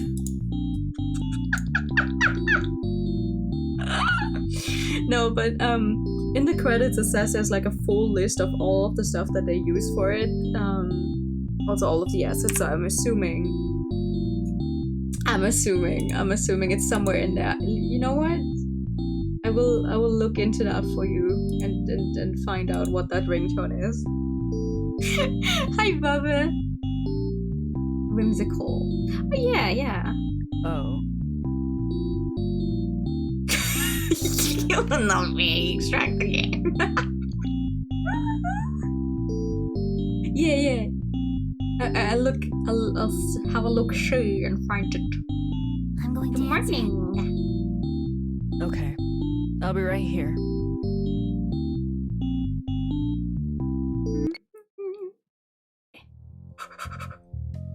She flashes me a quick smile, then stands up as she answers the phone. She walks away as she speaks. Hey, Haley. Happy New Year. She glances back towards me and Charlie. I give her an understanding nod and her mom mirrors the motion. Sure, I have a minute. The priest disappears into her old room. Charlie approaches after a few seconds, arms crossed in a guarded way. I hope those girls can work it out. Me too. We all do, I think. Are you doing okay? Charlie blinks in surprise, looking caught off guard at the question. She quickly regains her composure by laughing it off. You don't need to worry about me, Olive. I appreciate the sentiment, though. Emotional support in emotional support other. Ollie the other. It's still... I don't know. This really isn't my place to comment, is it? You basically raised her, right? Millie, I mean. Charlie's smile falls. She mulls a response over for a bit, but settles for a nod and sad shrug. She's always been incredibly important to me. Marriage or no marriage. Sorry, I don't mean to overstep. No, it's fine. If anything, I wonder if... She either loses her train of thought, or more likely her confidence. She shakes her head, groaning a bit. It reminds me of Caprice. I'm not sure.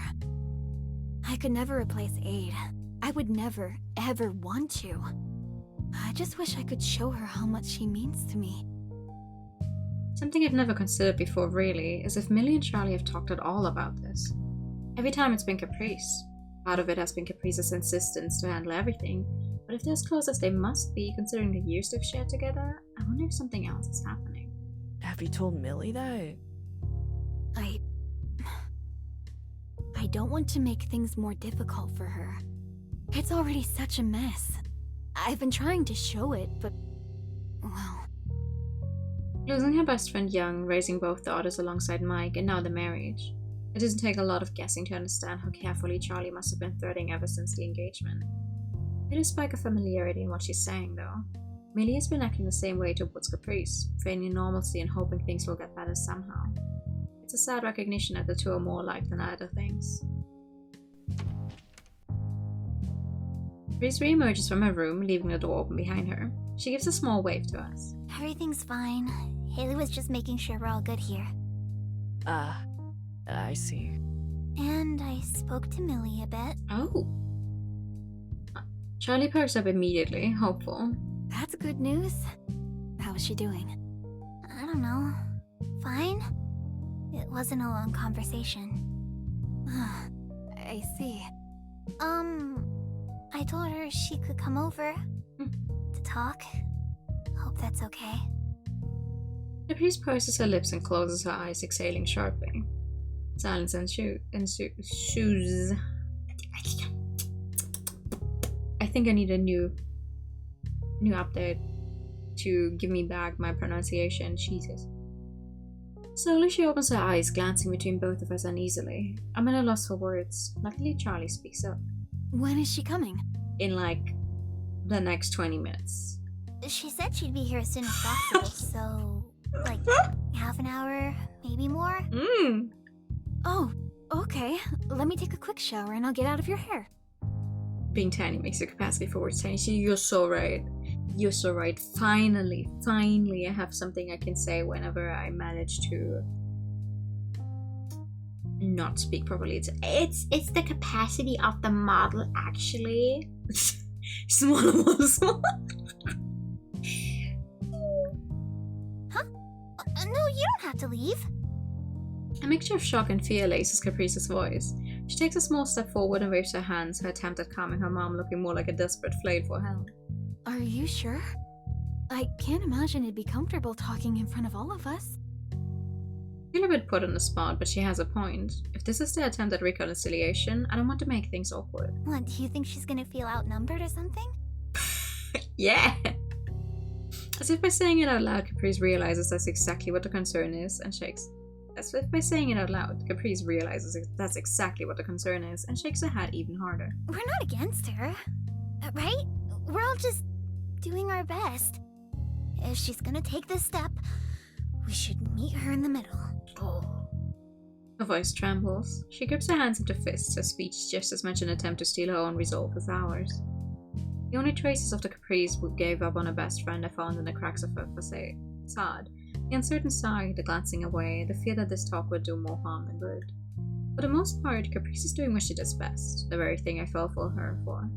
Pushing along even when it's difficult because it's the right thing to do. The only difference is she's now pushing herself. I take her hand into mine to reassure her she won't be doing it alone. A rattling sound for a small brain falling in her hand. You just hear this.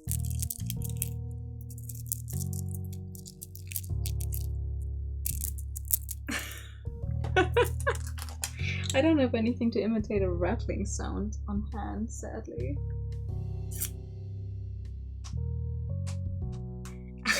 What does this do? It does this. As you can see. Oh! A bag of dice clatter, clatter, clatter. True, true. Do I have anything that could make a clattering noise? I don't really. I have this. Oh, that's so loud. That's really the kind of clattering noise I would like to be going for. Oh!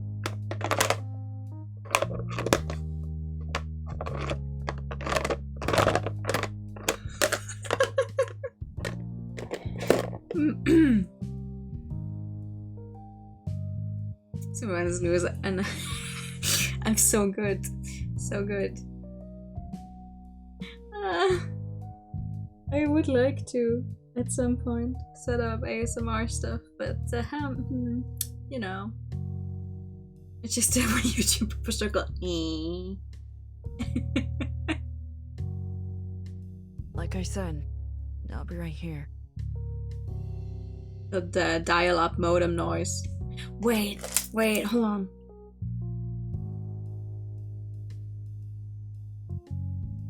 Actually.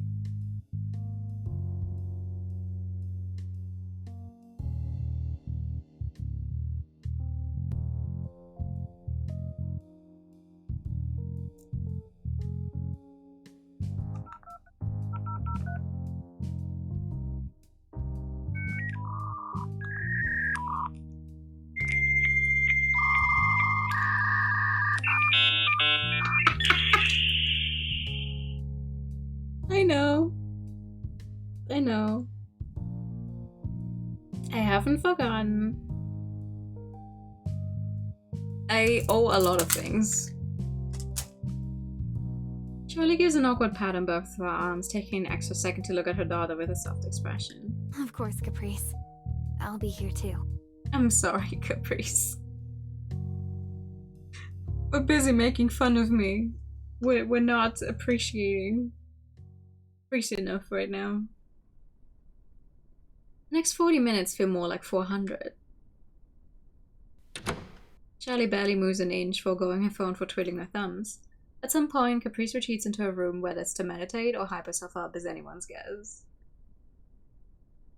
The apartment is silent aside from the television going over Manatee's eating habits in thorough detail. Yes, I will do it. Calm down. I know I still owe these streams. I will do them. Please. I promise. And then a doorbell.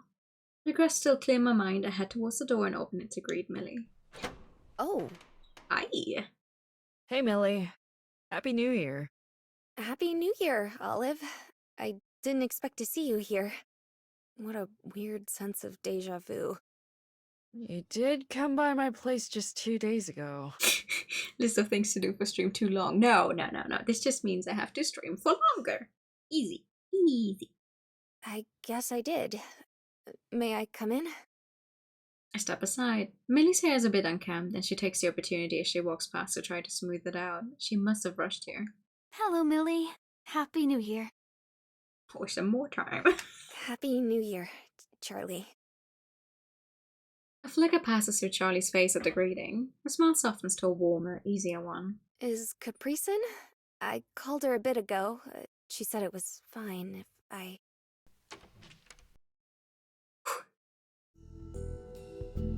Millie trails off as Caprice exits her room, looking far more nervous than she did barely half an hour ago. Did she lose her nerve? I try to communicate my concerns just through a worried glance, but Caprice's gaze is dead set on the floor. Hey, Millie. I'm here.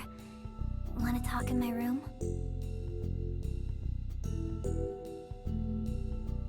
Millie's shoulders relax at seeing her, and she gives a small nod. As she walks over, Caprice looks up towards me for just a moment before continuing. Ollie can come too, right? Oh, I don't know. I was kind of hoping it would be just us two. I need them there. Caprice, it's okay. Please, Ollie? Both me and Millie exchange a look.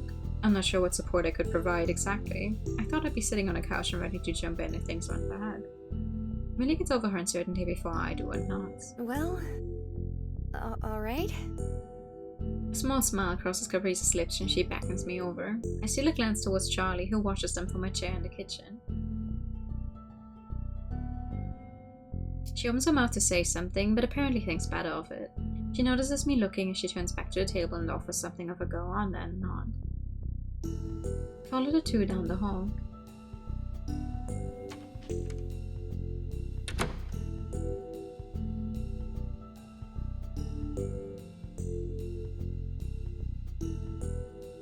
I find a spot near a desk to sit, sort of half sitting on a desk and half leaning on it.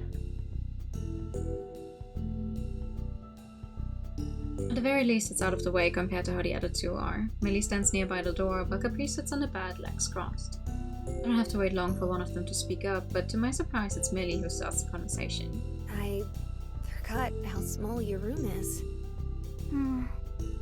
You've really got to get a head start on moving, huh? I guess so. Millie's smile fades into a look of resignation. Obviously, the small talk won't go anywhere. Better to get it over with. I've been calling you and texting. I was worried about you, you know? Yeah, I know. I'm sorry, I just... She rocks a bit back, trying to figure out how to continue. When she does, her voice is a bit stronger than before. I was really mad. It's a simple statement of fact. The anger she's referring to isn't present in her voice, at least not right now. You could have told me, though. I would have given you space. Millie tilts her head. A smile plays on her lips as if she's trying to play along, but eventually her emotions settle on confused. Are you... is that funny to you? Yeah, kind of. The energy in the room shifts. Caprice looks away, a mix of frustration and hurt causing her to bite her lip. Can you explain the joke for me? I don't get it. That's the exact thing I was afraid of, you know? Like, I didn't really need to give you a reason to avoid me, except the one time you want to talk. That's not fair, Caprice. Maybe it isn't. But do you know how much it sucks to feel like you want nothing to do with me? I'm sorry, okay? What do you want me to do? I'm not perfect. No one's saying you are. I'm not either. I just don't know when to talk to you or leave you alone, or if you even care if I'm around sometimes. What? Of course I care. Funny way of showing it. Ever since the engagement, you've been acting like I'm a poison or something. It's not you, Caprice. It's the whole situation.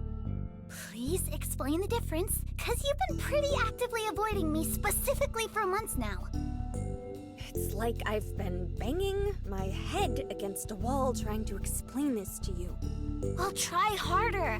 Every time I think I understand, it's like you move the goalpost just to justify staying upset. Do you think I enjoy it? Do you think this is fulfilling to me? Look at it this way. Every single time I say anything is wrong at all, you try to fix it. What's so wrong with trying to make you feel better? Why do you hate it so much when I try to help? Because the way you help isn't what I need. Then tell me what you need! I don't know what that is. I just know that it's not that. Then why did you come all the way out here? Why even bother if you don't know what you want, just that it's not me? Because I'm scared of losing my best friend. Aha! Well, join the fucking club! Aha! A knock interrupts the two's rising argument, firm but evenly placed. Without waiting for a response, which is probably for the best as both Caprice and Millie stand there frozen, Charlie creaks open the door. I'm sorry. I don't know what to say yet. I just couldn't stand seeing you two like this. Objection? I was hoping to come up with something to object. We're fine, Mom. Sorry, I guess we were a little loud. We'll tone it down. The last thing I'm worried about is our neighbors, Caprice. Caprice's face falls to stare down at the floor just for a moment. Her eyes find their way towards me, meeting my gaze with guilt. I'm sorry. I shouldn't have come. No, Millie, please. That's not it at all. Charlie gives a long sigh. She looks over the room, taking in the state of things. Caprice is somewhat curled up on the bed, Millie's hands are bolted into a tight grip, and I'm still off to the side, attempting to give as much space as I can. Are you comfortable standing? Oh,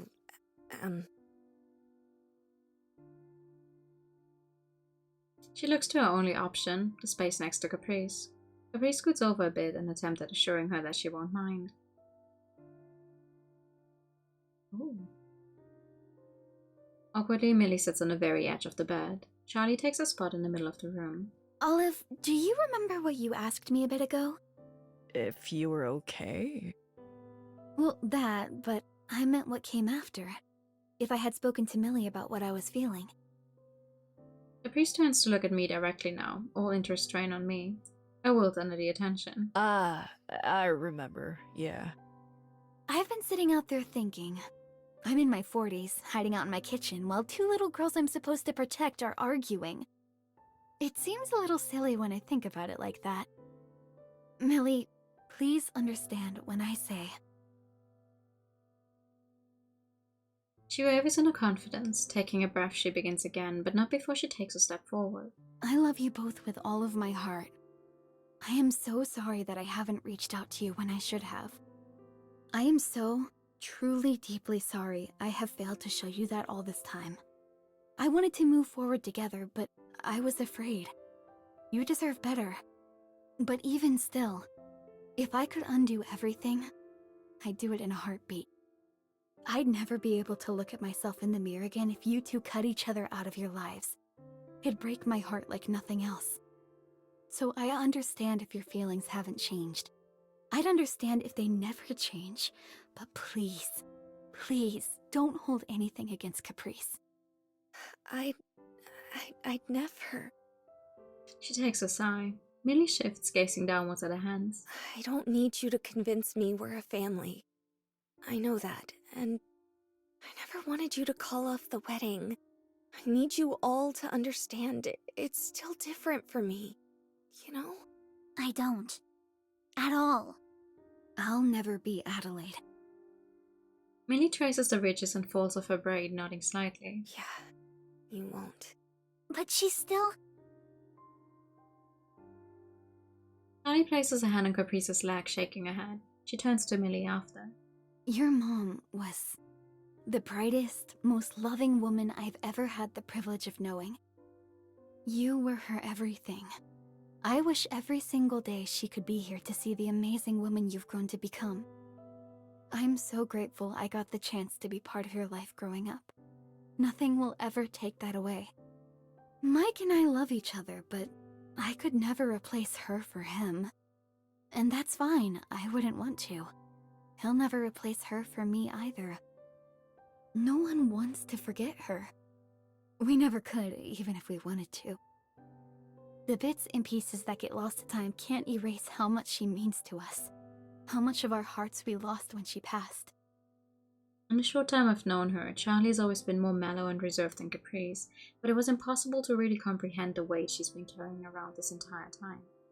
I can see her expression well from where I am, but suddenly Millie stands up from the bed. She's trembling. Shock and fear quickly wash over Charlie's face at the motion. I can only guess how many worries are shooting through her mind over what she said or didn't say right. Millie takes a breath. I'm sorry too. Her voice cracks. Charlie reaches out and pulls her into a hug as Millie begins to cry. I feel so out of place. I want to get out, give these three some privacy. I stand up, but as I do, I notice Caprice. On the bed alone, as Charlie rubs Millie's back, Caprice cries too. The emotion from the room is overwhelming, but when I see that, any feelings of being out of place are immediately shoved aside as I go over to her side and pull her into a hug of my own. She cries into my shoulder quietly as Millie continues speaking, muffled in Charlie's arms. I've missed you a lot too, but I really thought you would hate me after all of this. No, Millie, no. Never. The cries subside just long enough for Millie to glance over at me and Caprice. Seeing Caprice is unable to look up, she makes eye contact with me directly. I understand immediately. I rub Caprice's back and take her hand, speaking in a hushed whisper. Hey, What? I think Millie wants you. Really? Really, really. Come on. I stand up, offering Caprice myself as support to lean on as she lifts off the bed. She leans on me for the 3 steps it takes to reach her family. Caprice, I don't remember her. Not really, and I'm sorry I don't because maybe I could understand you better. But I care about you. I didn't mean to... I mean, I was trying to cheer you up. That's all. I wanted you to be happy. I didn't do it the right way, but that's why... I tried everything, thinking maybe the next thing would magically solve all our problems. I thought if you could just be as excited about the wedding as I am, we wouldn't need to fight anymore. I'm sorry. Caprice grips my hand as she speaks, so tightly I think both of our knuckles turn white. As she finishes, her grip loosens. She turns away towards me. I give her hand 2 quick squeezes. She glances up to me, her eyes shielded by her wispy bangs. I try to guide her gaze with my own, back towards her family. One more little push. Aren't you going to meet her halfway? Oh. I should, shouldn't I? I'll be right here. Promise? I do.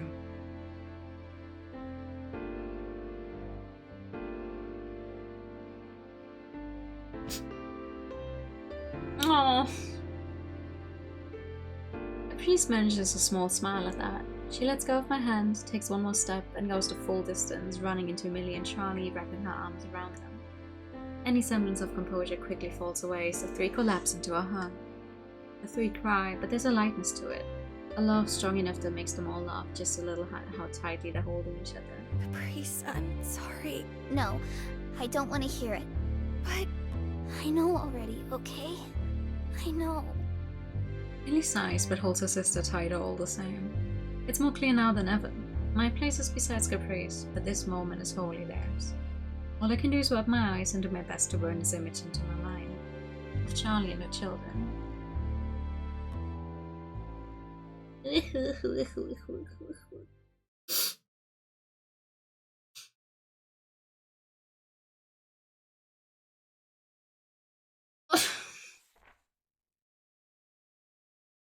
Good meeting, everyone. Adjourned.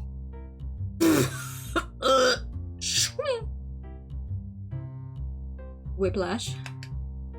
And with that, the first art club meeting of the final semester concludes.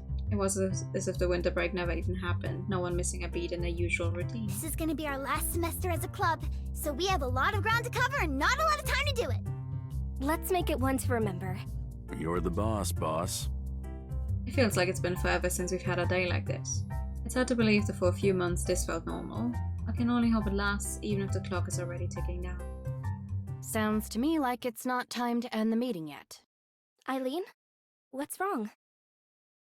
Even after everything and knowing what kind of person Eileen really is, it's hard not to feel at least a little nervous whenever she volunteers herself into a conversation.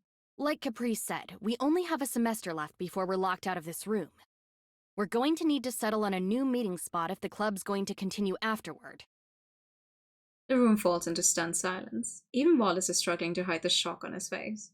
Caprice and Allison are a lot more forthcoming with their reactions though, the former looking on the verge of tears. Oh, Elle. Nuh-uh, no nicknames. I don't remember you enforcing that rule after our aquarium visit last year.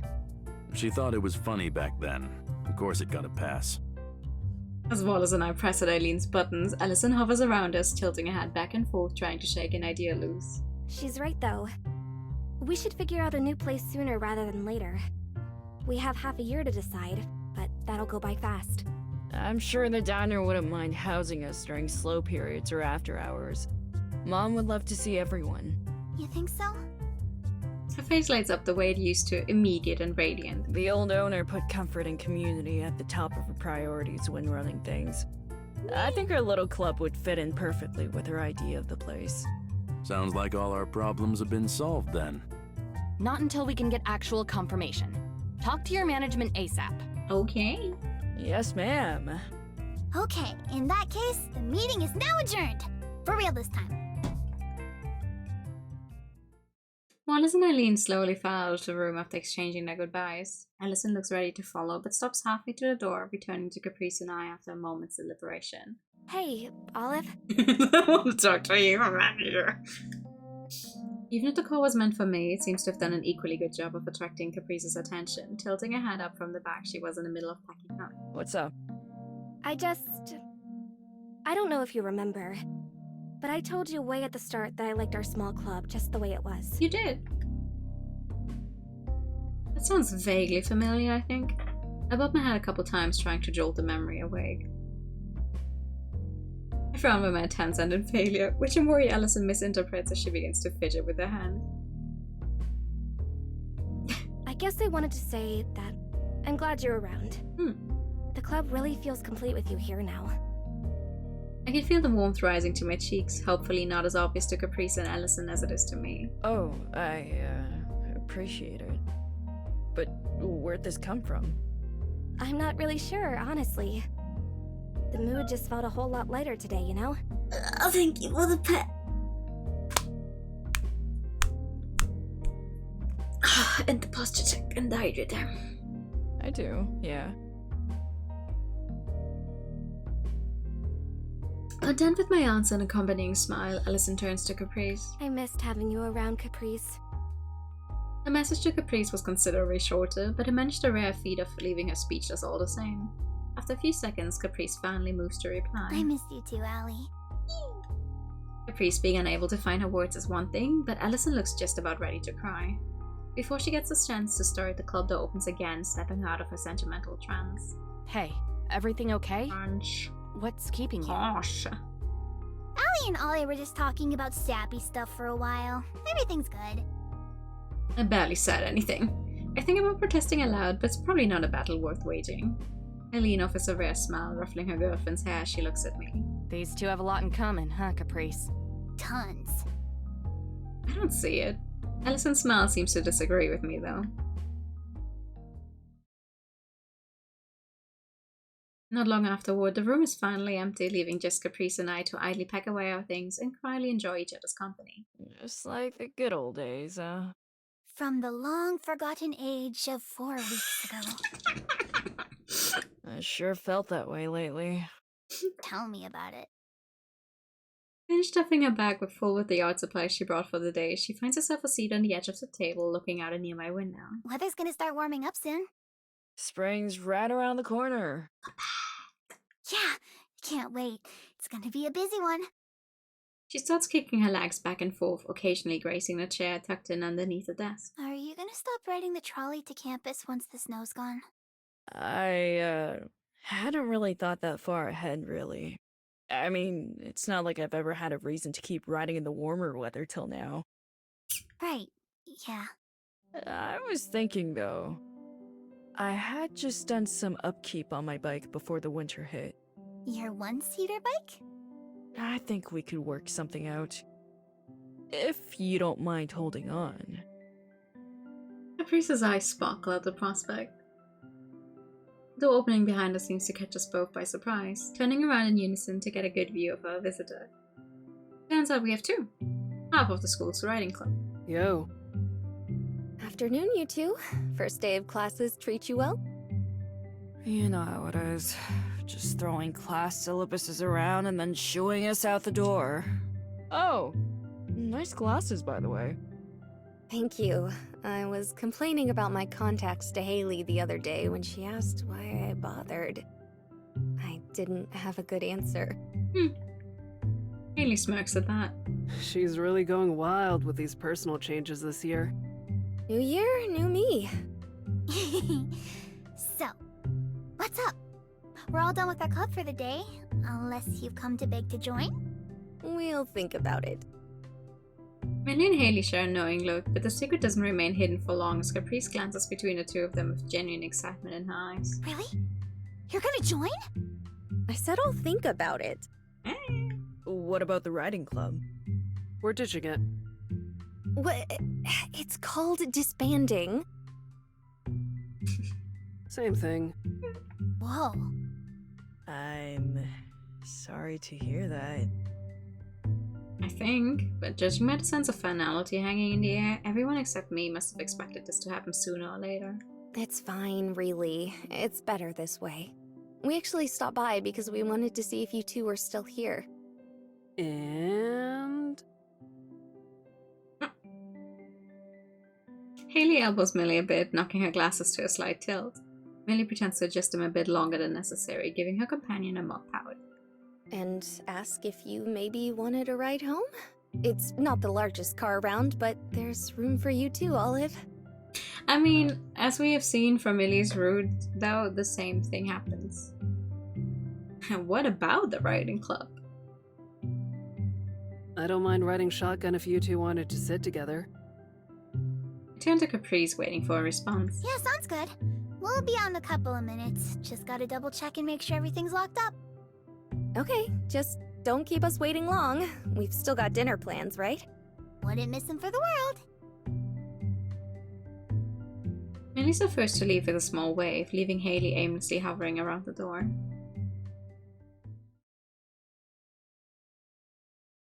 She gestures her headphones like she's about to tune out the world again, but instead her hand falls away after a solid pause.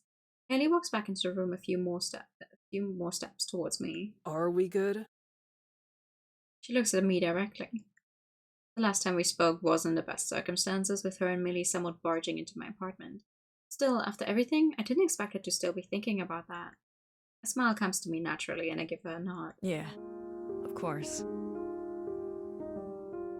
She sighs in relief. You really didn't need to worry about that, you know. We were both just trying to help, right? Right. Still, thanks for everything. You too. Even if in the end Caprice and Millie handled it all themselves, I'm still grateful that Millie had someone by her side like Haley while they figured it out. I'm sure she feels the same towards me and Caprice. Without anything else to add, Haley and I find ourselves at a rather awkward standstill of not knowing how to really end the conversation. Something eventually comes to her and gestures towards it over the thumb. I better go catch up with Millie. Meet you there. And with that, she puts her headphones on this time, avoiding eye contact as she makes a beeline for the door. With a thud, the door's closed, leaving just us two again.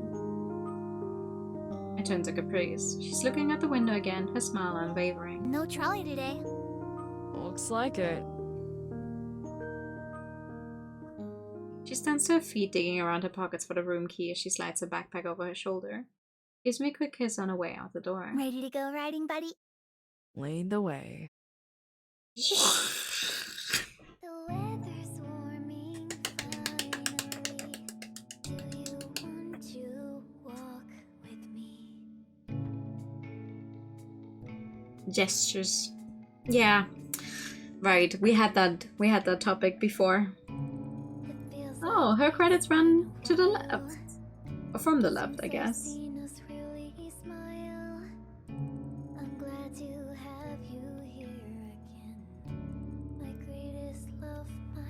Yeah, and this time all of the art gets credited first.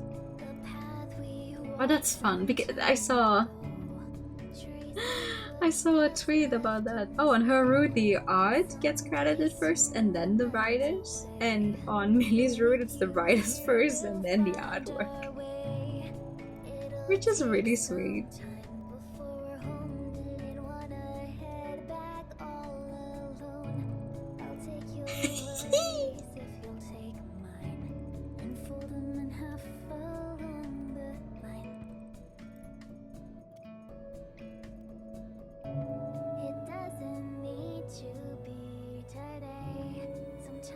Oh, number one, Dad what? Again, what does that say? Fuck.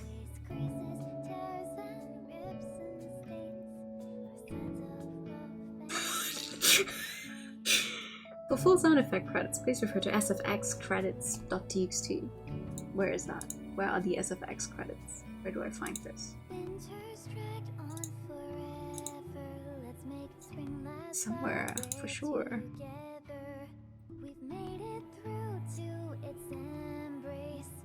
Oh, you want me to save? Well,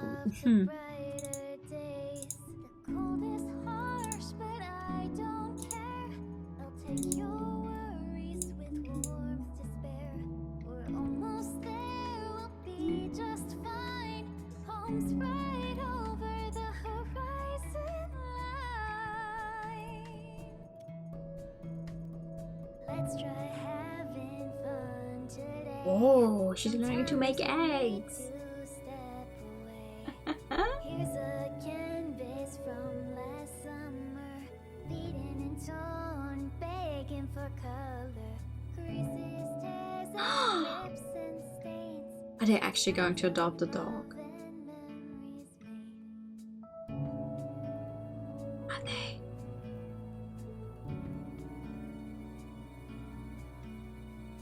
I may slow down your march ahead, or need a sec to catch you. And the aquarium date. Or another aquarium date. Yeah.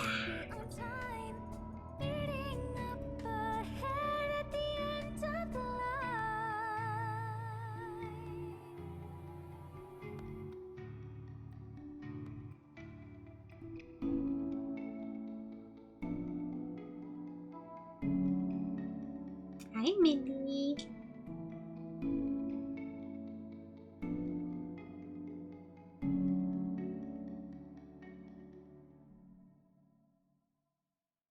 Okay. 2 months later. Is it also the wedding?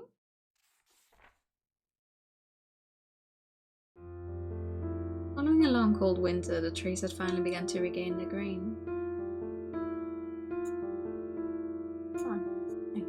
Underneath a pleasantly warm sun, Charlie and Mike said their vows. After a year of heartbreak and strife leading up to this moment, it was over in an instant, punctuated by a modest applause and falling flower petals. Coming from a family as small as theirs, it was the first wedding Olive had ever gotten the chance to attend. The image in her head of a big, grand event didn't quite match the more subdued reality of the ceremony today. And now, Olive, Caprice, Millie, and Haley joined a handful of friends and family watching the couple share their first dance together, moving to and fro in a subtle, endearing clumsiness that could be easily mistaken for grace. They look good together. Yeah. All huddled together, sharing whispers to themselves. Olive watched on, even as little bursts of conversation brought their attention back to the trio of friends. Despite only knowing them for a few months, this was the first time Olive had seen Mike and Charlie act this way. They no longer had good reason to hide their affections for the sake of their daughters. The two had noticed a quiet chat that they had done a good job of hiding it, never losing each other's eyes for even a moment. The world didn't matter to them right now. A reprieve well over a decade in the making. Teresa's smile couldn't have been wider, her body swaying gently with the music as she whisked Olive along with her, their hands intertwined. It was only when she caught a glimpse of Millie out of the corner of her eye, head down and hands clenched together in front of her, that her brilliant smile lost its luster. Hey, are you okay? The question was enough to break Millie from the trance she would have preferred to stay in. Yeah, I'm fine. You don't have to watch if you don't want. I'm sure they'd understand. No, I want to be here. Really, it's just... This is really it, huh? The end. Millie was quick to wipe her tears before they could even start forming, determined to retain her composure. I don't think so. This is just the beginning. End of a chapter, maybe. But still part of the same book. The writing club's really rubbed off on you, huh? Haley responded with one of her usual shrugs. Unlike similar replies she had made before, this one had felt more like a deflection than a result of her apathy. Will you three stop trying to make me cry in public? Unbelievable. Just know we're here for you if you need it, okay? You've got a reliable little sister now, you know? Oh, you. As quiet as the group attempted to be, a small ripple of laughter made its way above the music anyway. Olive released her partner's hand, the sisters pulling each other into a hug. These embraces had become more common in the last few weeks, like the two had been making up for lost time, and today they held each other in both celebration of the day and support for one another. Tears pricked at Millie's eyes. Her family was all here, both found and familial, and Caprice's own tears fell silently at the joy. Charlie and Mike continued to waltz together on the dance floor. They had worn smiles all day, but those paled in comparison to the ones they had now.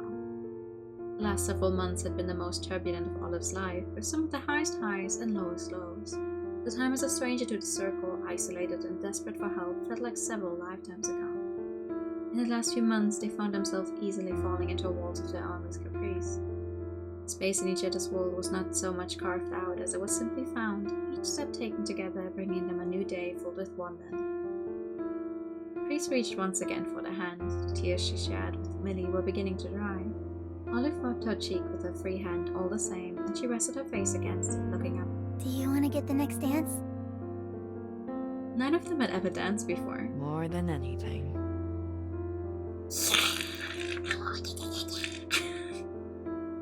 After endless cold and cloudy days, the start of a new chapter was penned underneath the pristine blue sky. Two women started the day as friends and ended it as sisters. Separate yet undeniably together, their stories were written on opposite sides of the same piece of paper.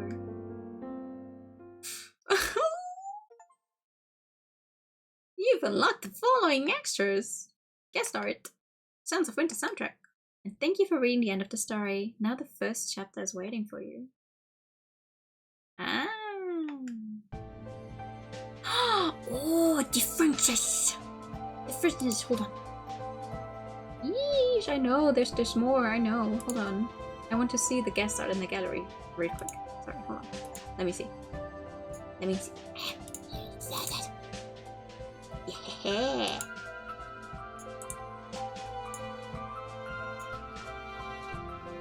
Ooh.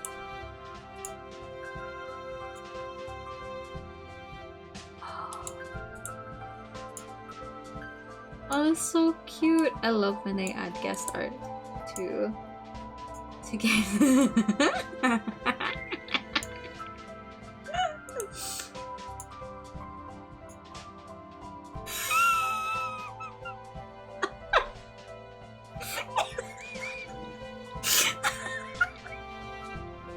Mr. Mo, no! Mr. Mo!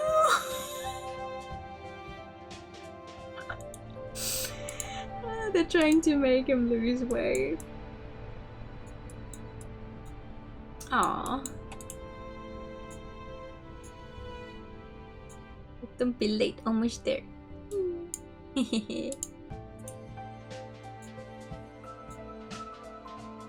Oh. Congrats on the release. A little love and passion went into the Twofold. And I'm glad this beautiful story is here for everyone to enjoy. Thank you. Aww. Optimistic other. Look at the faces. Oh.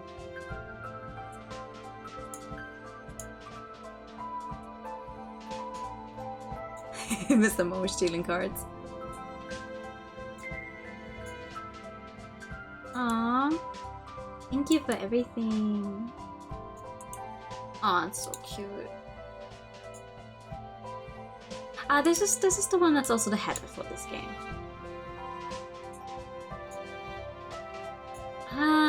And the chapter. These are the chapter artworks.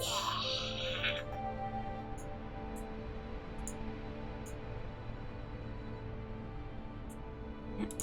Perspective. These are so good.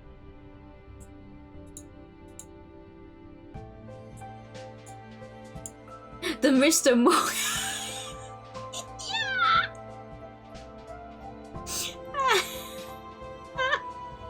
Play again right now. But we're not done. We're not done. In that sense. Because if you play both, you get this thing. We're still with Miss and Mo is me. Miss Mo, Miss Mo. Oh, start Perfect Circle for the first time. Some time ago. Several years ago, another story was written. Content warnings can be found by clicking on the top bar. Navigate by clicking the eraser on the top bar using the arrow keys. Left is Twofold. So, Perfect Circle contains potentially uncomfortable content. Oh. Oh, okay. Working out is good and all, but make sure you take care of yourself too, okay? How do I... Oh, I don't think I can make that work with my controller. Hold on. Oh, there's just several stories. Ah! August ends the day with a tired sigh, flipping the sign on the door of the diner from open to close. The Bell House seems like an entirely different restaurant after hours. She'd been here countless times as a customer, but never once experienced the peace and quiet of the place when the lights were dimmed and the last customer had long since left. She sits down at the front counter, grateful for her first chance to rest in hours. After an entire day of running back and forth, taking orders, delivering food and cleaning tables, August feels both her muscles and mind aching. She reaches into her apron's front pocket and pulls out a wetted pile of bills, the fruits of her labor. She does her best to straighten them up as she counts her day's wages, but she's so exhausted that she half-heartedly piles them up as she goes. 5, 8, 9, 10, 15... She almost loses count when a white takeaway box and 2-go cup unexpectedly drop in front of her. Ariel smiles warmly when August looks at her, taking a seat beside her. Hey, August.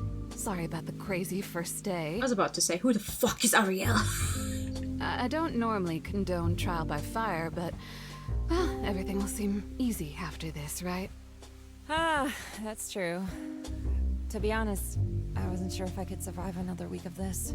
Goodness, no, dear. I'd quit if we had a whole week of nights like these. How'd you do? Alright, I think. The table numbers gave me trouble at first, but I think I've got it now. That's great. I knew you'd get the hang of it in no time. Ariel nods to the 2-go boxes in front of her. This is yours. Remember, you'll always have a hot meal here, even if you're not working. That's very nice of you. Thank you. Of course. I'm gonna finish up cleaning up the kitchen, but you take your time. Let me know if you need anything, okay? August nods as Ariel stands up and disappears into the kitchen. She peeks into the 2-go box, her favorite meal within, obviously fresh out of the kitchen. She feels a light flutter in her stomach, a feeling she's only just started to get used to. She says another thank you to the owner, this time for the little one.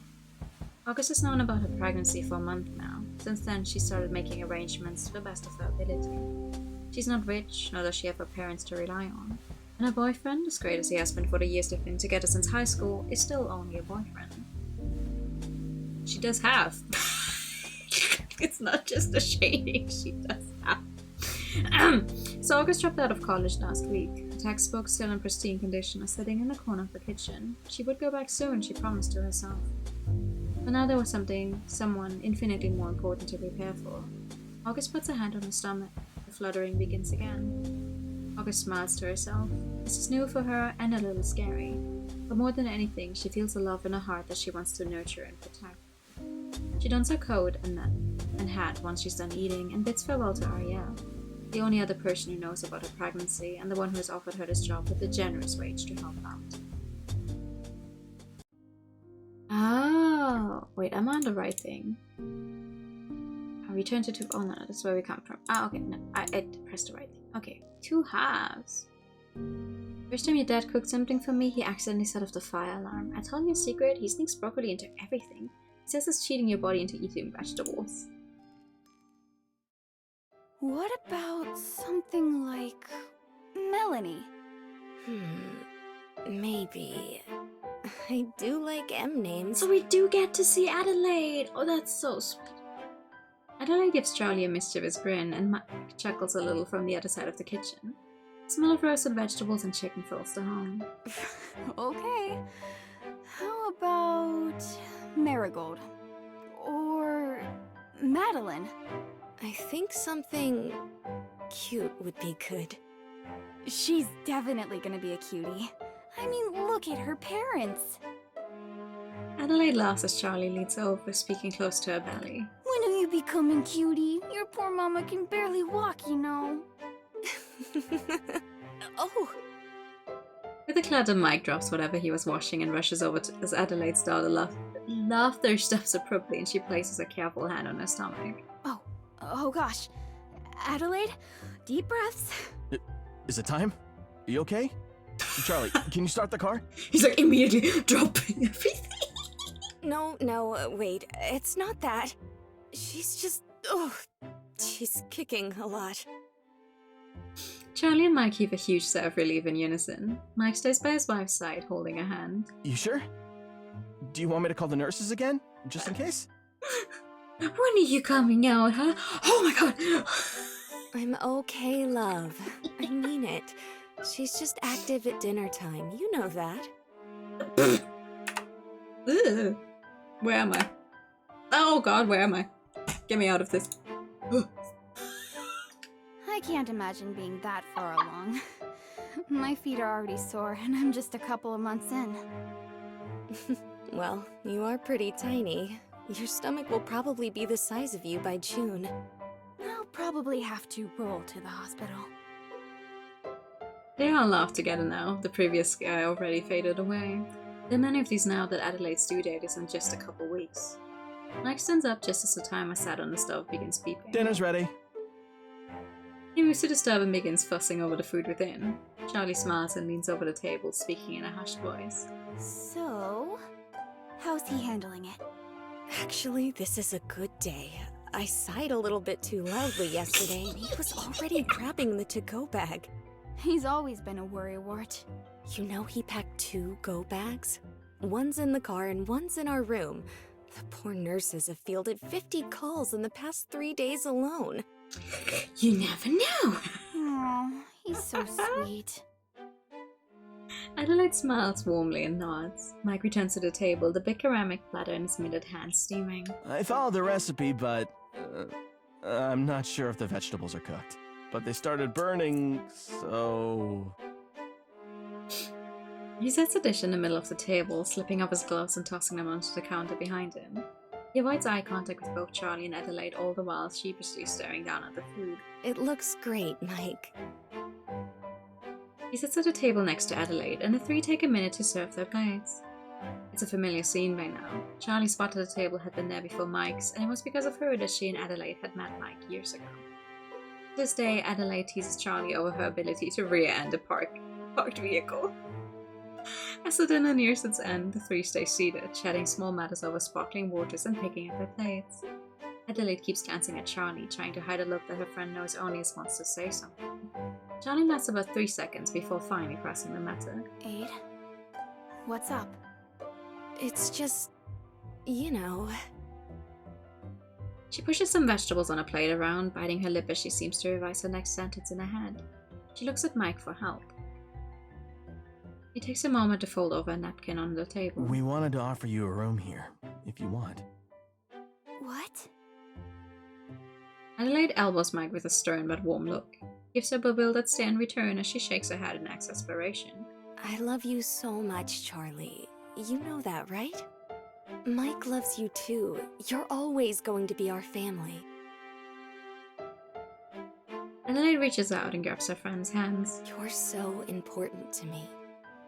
I hope you know you're always welcome in our home, no matter what. And newborns are tough, you know? You'll need time off work to rest and recover and... well, everything. I already asked for a split leave at the shop. I'll stay here with Adelaide for a month, and then I have another month to use down the line if you need anything. You could stay with us, and if anything happens, we'll both be here for you. Charlie feels a lump rise in her throat looking at her earnest expression. She looks down at their hands locked together on the table. She closes her eyes and takes a slow breath. Gently she squeezes Adelaide's hands before releasing them. She smiles at her friends before her. I love you too, but I can't. Mike, you need to stay with Adelaide for as long as you can take time off. And Adelaide, you need to rest too. Spend time with your little girl and your husband. Don't go worrying about me like always. I have to do this on my own. I need to. Charlie.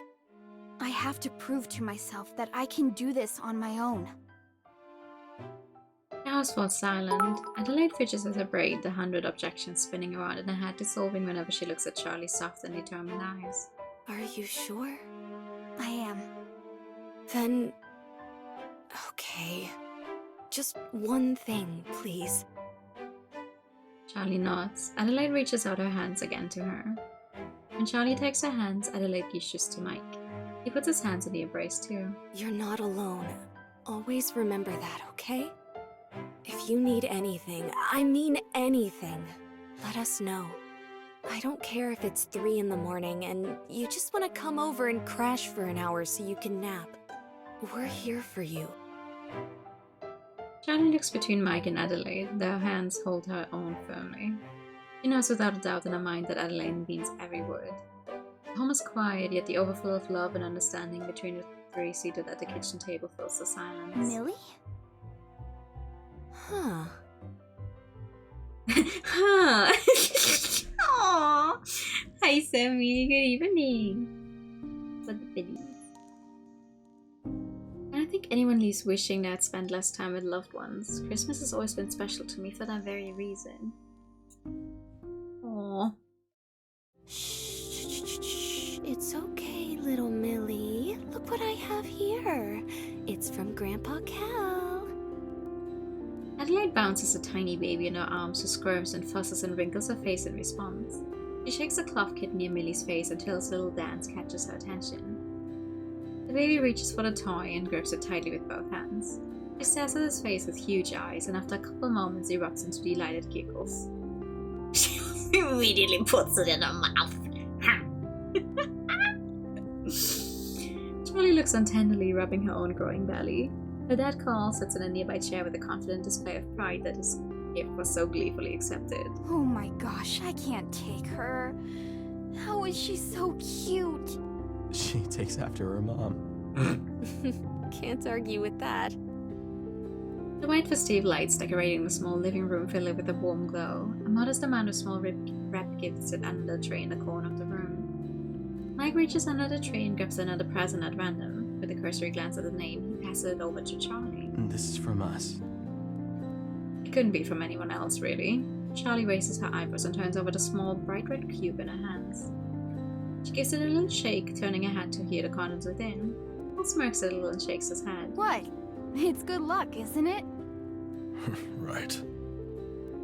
Smells warmly returned to her dad's side, unwrapping the present as she hums to herself. Oh. Ooh. This is beautiful. Oh, that's a bracelet. I know you're not too into jewelry, but I couldn't resist. Tell her about the flower, Mike. It's a violet. It's the flower for February. You're due the 8th, right? We thought it'd be a pretty safe bet. Don't worry, we got you a lot of diapers and clothes too. It's just, I wanted to buy something for you.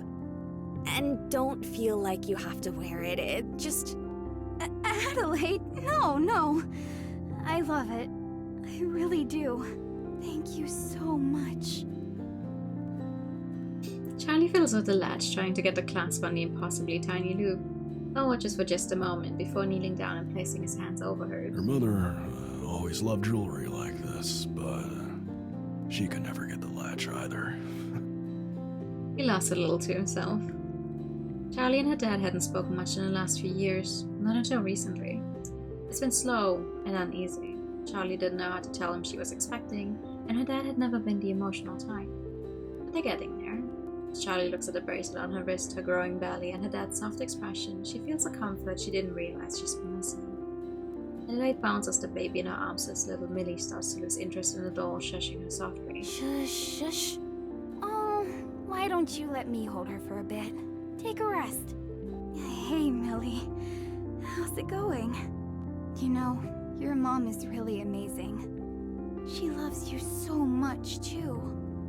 She's just the best person and working so hard, and you are too. Oh no, Charlie. Hey. Sorry. Hormones. I love all of you so much. Oh, you softy. You sure you're okay? Do you want a glass of water? Want me to take her? No, I'm really okay. I'm just happy. She wants to expand on it, but she knows she'll just cry more if she tries. Charlie looks down at Millie with blurry eyes, letting her grab her fingers with her little hands. In just a few months, her family will grow by one more. I can't wait for you to meet Caprice, Millie. I'm sure you'll be best friends.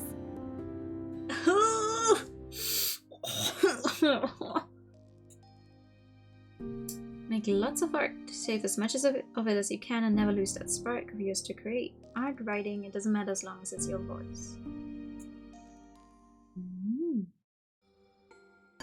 Reese is coloring. A big pink crayon in her hand moves with conviction, filling the paper with pink scribbles and pink circles and pink lines. It's great. She glances at the guy next to her. He's coloring quietly too, and he smiles down at Caprice and ruffles her hair. He's nice. But he's not Mom, so Caprice keeps coloring, passing time. She already saw all her favorite fish today, so there's nothing else to do. Caprice! Mom! Look! Oh, how wonderful, honey. We'll have to frame this when we get home. Yes, she did it. Caprice is so happy to see her mom. She better make this picture even better if it's going to be framed. Thanks again for watching her, Sam. Don't worry about it. She's the best. Still, please let me get you a coffee or something to say thanks. I'm lucky enough to finally get a turn hanging out with her. Really, no worries. Is your chore still going on? How about you go grab lunch with Cappy here? I'll finish it for you. Really? Are you sure? I'm already walking away. Come you too. Mom sighs and waves goodbye to Sam. She seems tired. Caprice proudly rolls up her drawing and hops off her chair. Was Sam nice? Yeah, he stinks at coloring. I saw. You'll have to teach him. I'll try. Caprice doubted that he could ever learn. So, what do you want to eat? Mac and cheese! Again? Mac and cheese! Again! Again! Okay, mac and cheese it is. Caprice smiles. She loves when they can eat lunch together. They go to Caprice's favorite place. The inside is bright and decorated, and there's a million things to look at. Most importantly, Mom always gets her milkshake here after lunch. Caprice looks at all the walls while her mom counts the paper to pay for the meal. Is it good? Mm-hmm. Are you hungry, Mom? No, I'm okay. You better eat up, though, or I might just steal that milkshake anyway.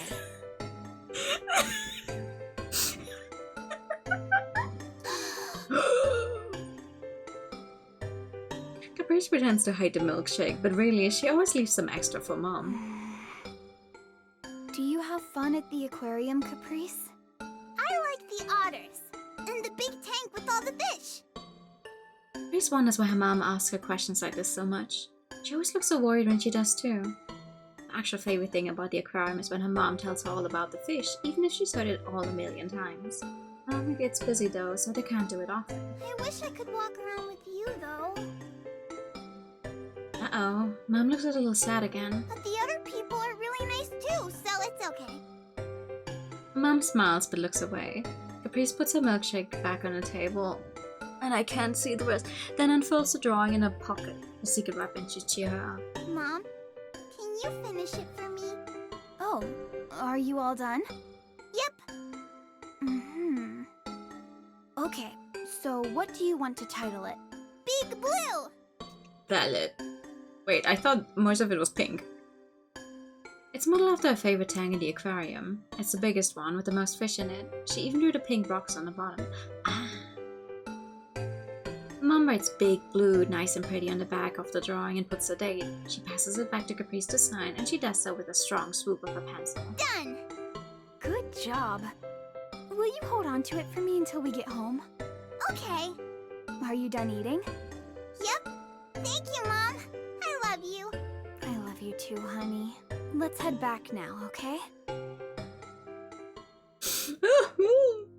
They put something extra in here to make me cry before I finish reading this. There will be good days and bad days. Hold the good days close and cherish each and every sunrise. Oh god. Millie bounds into her home, her backpack flopping up and down on her shoulders.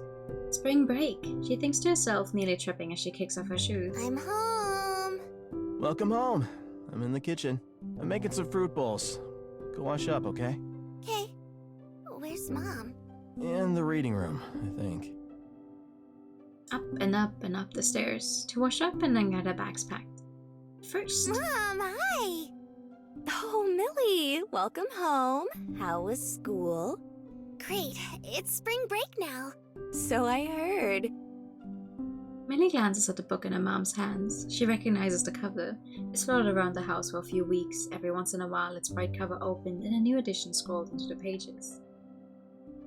Compared to all her other journals, this one was definitely the nicest, but her mom, who usually filled a page or more a day, was going through this one at a glacial pace. Her mom, possibly noticing Millie's eyes trailing to the cover of the book, clears her throat and rubs the top of Millie's hand. Anyway, Millie, are you excited? I already spoke to Charlie. She said she'll be by in a couple hours to pick you up. I am. Millie's been lucky enough to be able to have a sleepover at Caprice's a few times a month, and tonight is her first full weekend sleepover.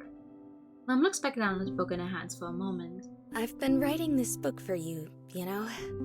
I just wasn't sure when the right time would be to share it with you. But I think there is no right time. Mom smiles the way she smiles when she didn't really want to smile. Millie looks at the back cover of the book. Do you want to read it together? With an uncertain nod, Millie curls up on the ground, wrapping herself up in a soft blanket. Mom gingerly reaches down to sit as well, pressing her back against the couch and adjusting the pillows. It's as close as it can get to a pillow fort nowadays, but just as cozy. Millie lays with her head snuggled up under her mom's arm, and her mouth flips open to the first page of her homemade story. To those I love. Mom hesitates before turning the page. The pages within are dedicated to you, my family, who I will love forever after. A knock on the door stops them at the second page. Hey, loves. Wanna... Dad began his words smiling, but his voice and mood falters when he spots the two of them on the floor. Everything okay? Yeah, everything's fine. I was just about to read this. Why don't you join us? He stays quiet, placing the fruit bowls down. He steps over to where Millie and her mom are seated, hands in pockets. Adelaide, can we talk about this? Honey. Let's not do this now. Can we find something else to read? Mike, we have to talk about it sometime. I already spoke to Charlie and... But we don't need to do it now. We're fine. It's a simple procedure. And it won't be the last. Uh-oh. Millie's old enough now. The more we dance around it, the harder it'll be for her. Millie watches her mom grab her dad's hand and squeeze it tightly. They look at each other for just a moment, and Millie shifts a little in the uncomfortable atmosphere. Listen, honey. I need to do this while I still have the courage. After we read it, we can talk as a family, okay? Millie nods because she feels like she has to. Her dad sits on the other side of her, taking her hand in his and putting his arm around the both of them. The family sits together in the sunset-lit room, snuggled up on the floor against the couch as Adelaide begins reading a sad story. To Mike, my one and only love. My greatest wish has always been to share our lives together. Millie sits listening, her heart heavy. Her mom continues reading page after page in a soft voice. And failing that, I wish you find happiness. Continue living and know I'm always beside you, rooting for you. Millie, my little one. Please, never stop reaching for the stars. You deserve to shine. She continues, pulling Millie a bit closer, reading out her final wishes, asking those around her to find happiness, to dare to search for it. Millie pulls her mom closer too. Being your mom has been my life's greatest gift, and I will always love you. when I can't be here, I hope you know your mom is cheering you on. Millie glances up at her. She's staring at the back cover, a difficult expression adorning her face. Oh. She's crying. Millie tries to make sense of the last few months as she does usually. Millie wonders if her mom is going to be okay. Millie doesn't understand it, but a part of her thinks she won't be. Millie thinks her mom must be dying. Millie reaches up to dry her mom's tears, unaware of her own beginning to pull up. To her side, her dad is silent, but holding the three of them even tighter now. I love you both so much. We love you too. We still have so much time, so let's make the most of it, okay? We'll fill this book up together, Millie. I'll write you stories and answer any questions you ask me, so you'll always have a bit of me by your side. Millie tries to say something, but nothing comes out. More tears roll down her cheeks. Her mom wipes her face. Let's keep smiling, okay? Millie nods, hard against her parents' supporting shoulders. I love you, Mom. She feels her dad kiss her on the top of her head. The day passes quietly, filled with more small moments of love. Three eat fruit bowls together and laugh about nothing in particular. Millie sits with her parents as they explain what cancer is. Her mom pulls Millie in a tight hug after they finish packing her sleepover bag. When Charlie arrives to pick her up, Charlie hugs all three of them too. The priest volunteers to bring Millie's things into the car. They promise to have fun together. Millie gives her mom another bigger hug, kind where she uses all her strength and wishes her good luck at the hospital. The story they read at the back of her mind. Millie looks outside the car window as they drive to Caprice's house. She'll do her best to make sure her mom can keep smiling too. Miku! Don't do that!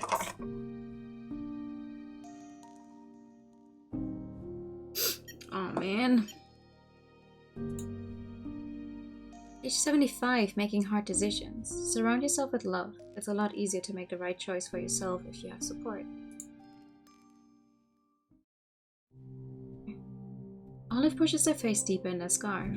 They walk slow to stay next to their mom, who doesn't seem to mind the cold as much. Oh, I hate fall. Welcome back, Rue. Wait until you hear about winter. Olive sighs dramatically. The leaves cover the ground and make it impossible to spot the places where the sidewalk is broken, occasionally tripping them. The wind is way too cold and fast.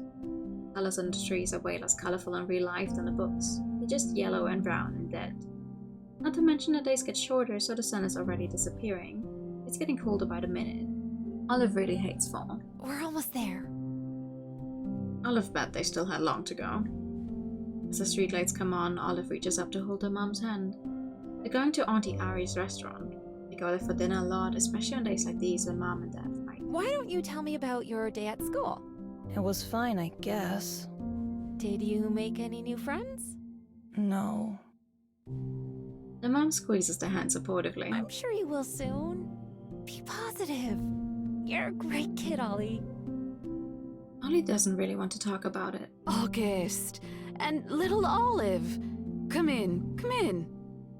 Auntie Ari waves from the back of the restaurant. Olive waves back while her mom quickly clears off the usual table. Hey, you two. Had to get out of the house again? Yeah. You know how he is. Dad got mad about the laundry. Olive, please. That's not nice. Olive rolls her eyes and pretends to look over the kids' menu. Mom is too nice. Want me to teach him a lesson? We're fine. He's just tired. That's all. Auntie Ari exchanges a look with Olive, who shrugs. She sighs, places a hand on Mom's and squeezes it. Are you still dropping Olive off tomorrow? You have your exams soon, right? Right. Actually, I think I'll be okay, so I'll come by for my shift instead. Olive knows Mom doesn't really have exams. Every time she says she's going to study, she opens a book for a little bit and walks away and starts cleaning or something. She must have her reasons though, so Olive doesn't say anything when Auntie Ari protests. Okay, so you need to study. How many classes did you take this semester? 3? Just the one, actually. Even more reason. They go back and forth for a while. While I'm at it, are you okay, Olive? I guess. Look at baby Olive. Oh my god. Olive rolls on Aunt Ari's eyes. They didn't really want to get into the middle of it. Look, August, if you need the shift, of course you can come. Thank you. But please, take me up on my offer to cover it anyway. Why don't you take them out for a fun day? They're too gloomy for a kid their age. Auntie Ari pats Olive's head and then gets back up to take care of the other table. Do you want to go out tomorrow, honey? You should work, Mom. I don't really need to. We'll be fine this month. Are you sure? You really are too serious for your age. Come on, we'll have fun. Mom pulls out a nearby newspaper. She flips through the pages. Look, there's gonna be a fun event at the zoo tomorrow. Why don't we go? Olive tries not to look excited. That would be fun.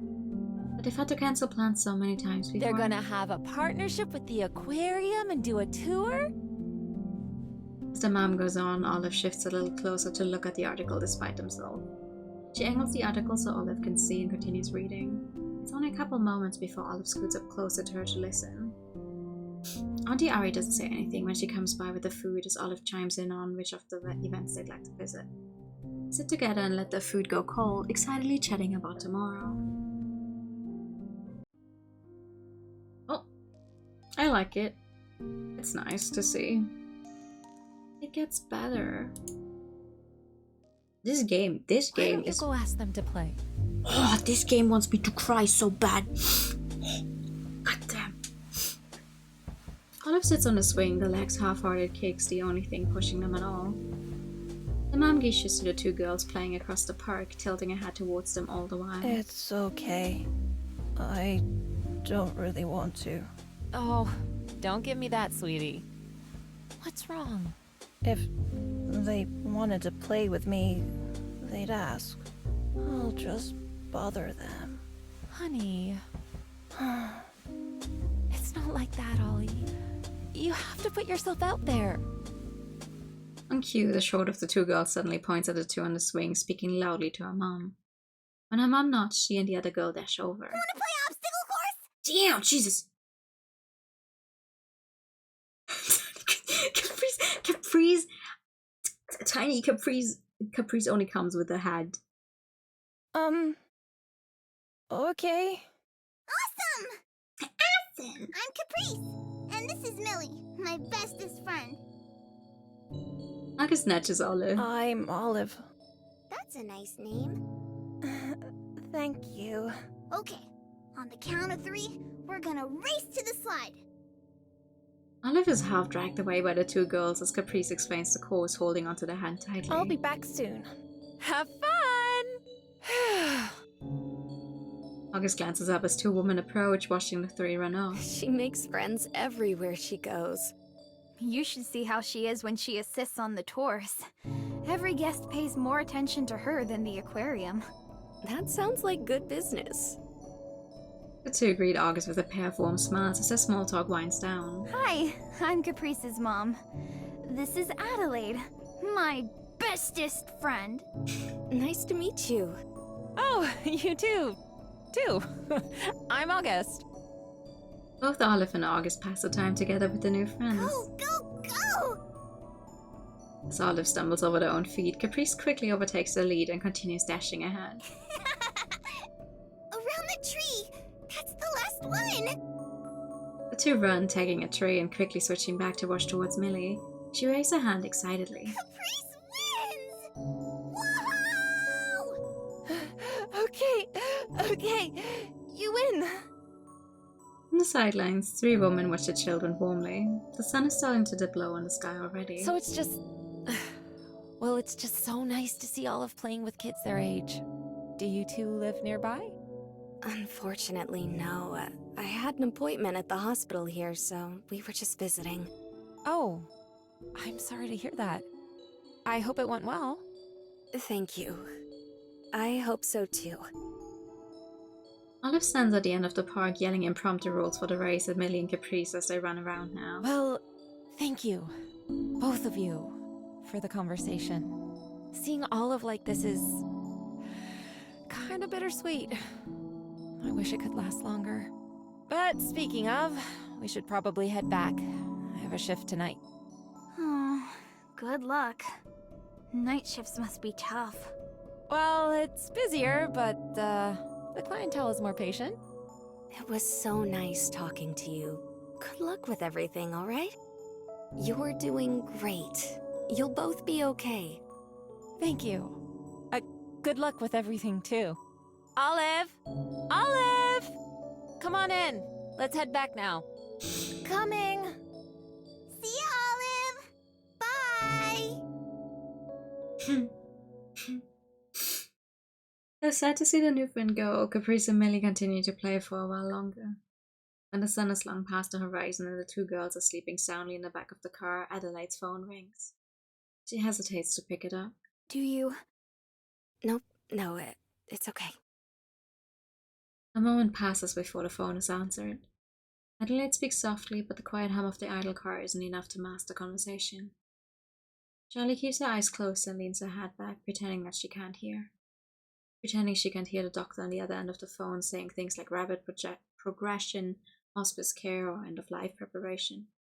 Adelaide is doing the same, keeping her voice level, light, and murmuring affirmations as naturally as she can. The air in the small space is different. The only connection between the two in this moment, the only thing separating this from any other phone call, are the tears welling up in both their eyes.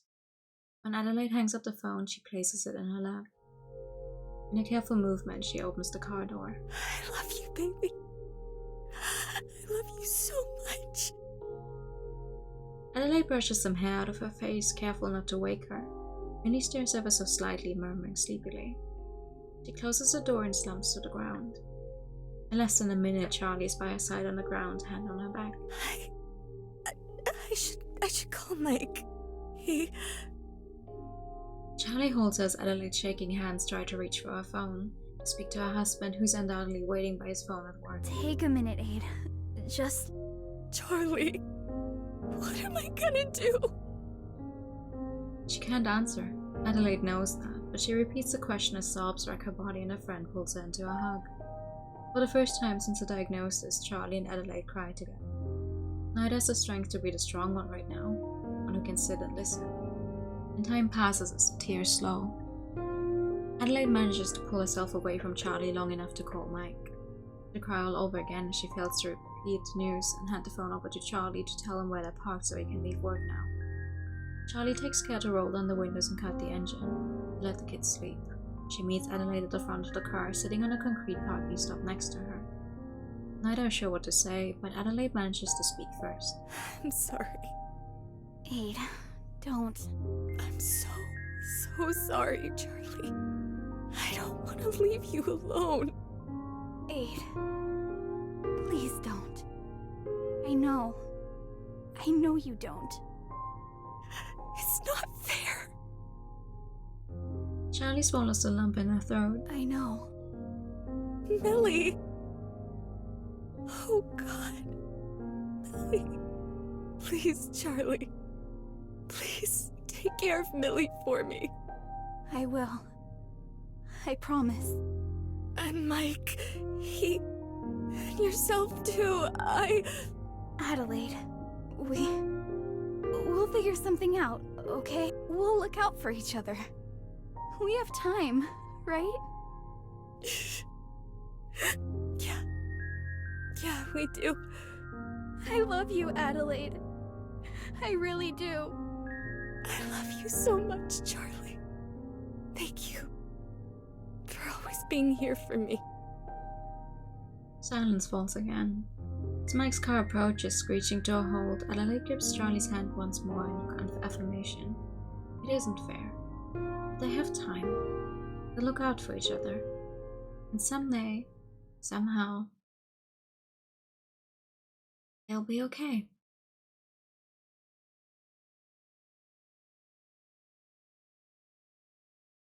To Mike. Be good to yourself. Please forgive me for leaving you alone. Don't be in any rush to come see me, okay? Millie needs you. I love you. I'd marry you 1,000 times over. To Millie, my little darling, I love you so, so much. Watch over your dad for me. I'll watch over you too. I know you're going to grow up into an amazing person. I would do anything to be there. To Charlie, thank you for everything. You're my closest, bestest friend. You're an amazing mom, and Caprice is so lucky to have you.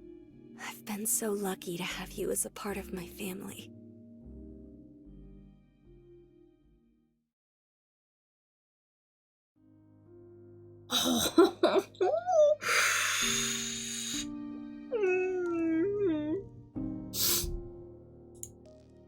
There's another one.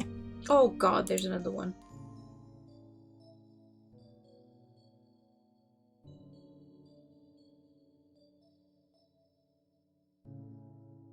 Page 7.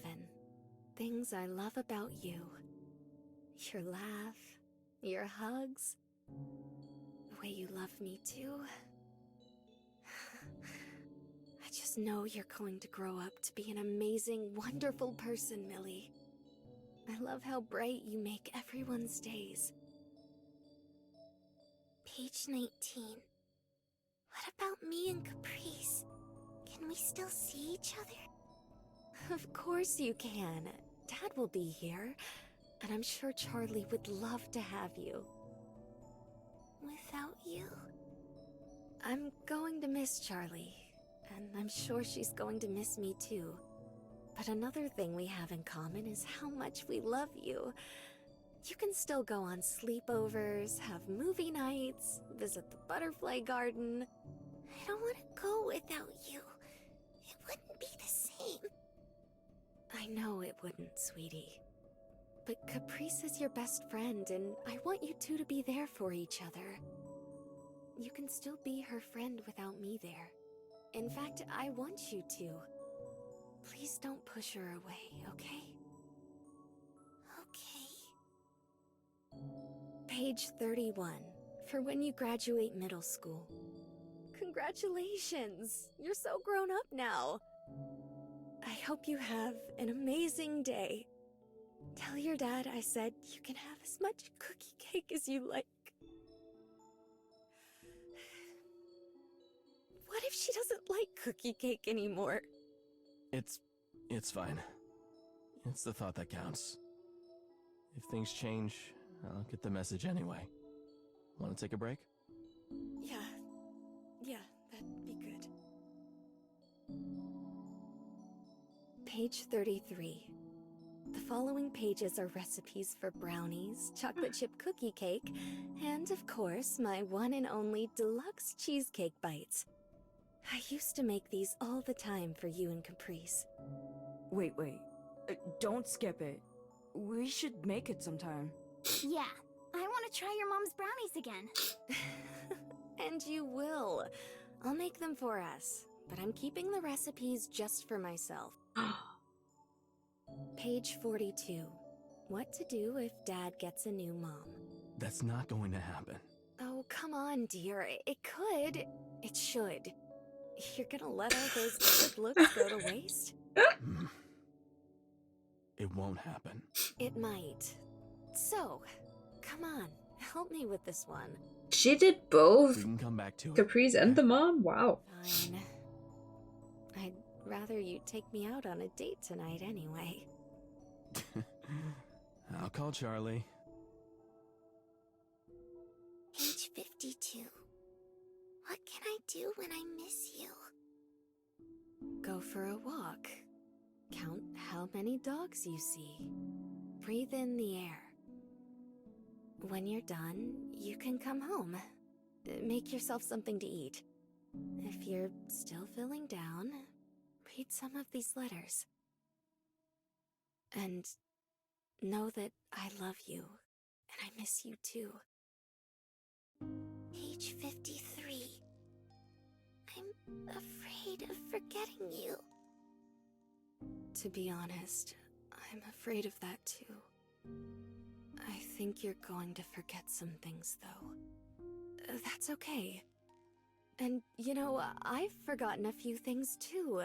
I don't remember which tooth came in first, or when you got your first haircut, or what you wore on your first birthday. But I remember the big things. Like when you were a baby, I used to sing you to sleep. Sometimes we fell asleep on the floor together. I remember how little you were. I remember your first Christmas, and how you loved all the lights we put up on the tree. I remember when Caprice was born, and how you both fell asleep in my arms. So, forget some things. Don't feel bad if it happens. It's natural. I just hope you'll always remember the big things, whatever they may be. If you can't remember my voice, I hope you'll remember that I used to say I love you every night before bed. I hope if you don't remember how tall I was, you remember how I used to pick you up and hug you.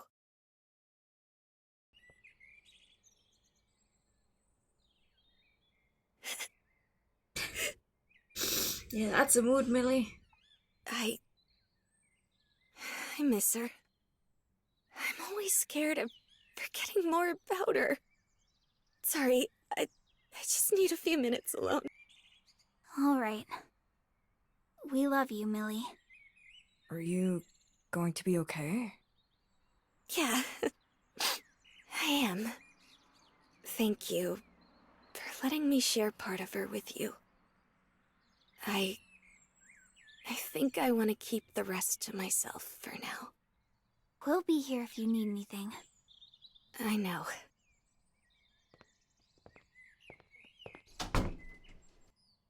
Caprice?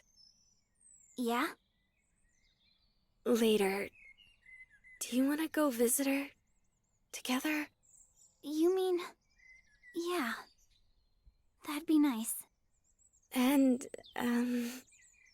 do you think Charlie would want to come with? I think she'd love to.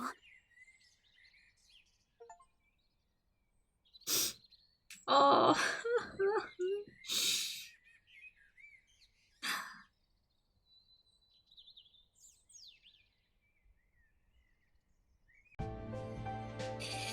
Well.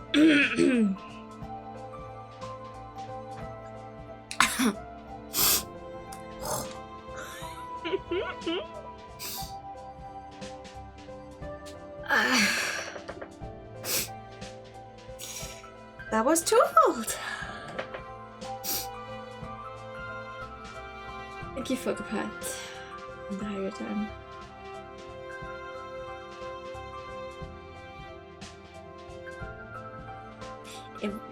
I am going to beat you with a stick.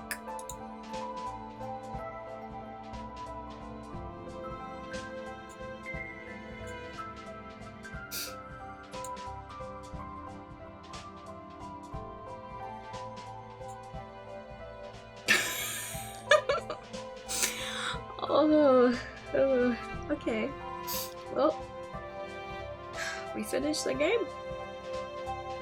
The only thing we haven't seen are the differences depending on which of the club members you choose. But that's honestly skipping all of the game except for like those 3 scenes. So I'm not gonna do that on stream. Yeah, the friendship thingies. I will be reading them, but like, this is good. We finished the story. We read everything there was. Oh, what a lovely game.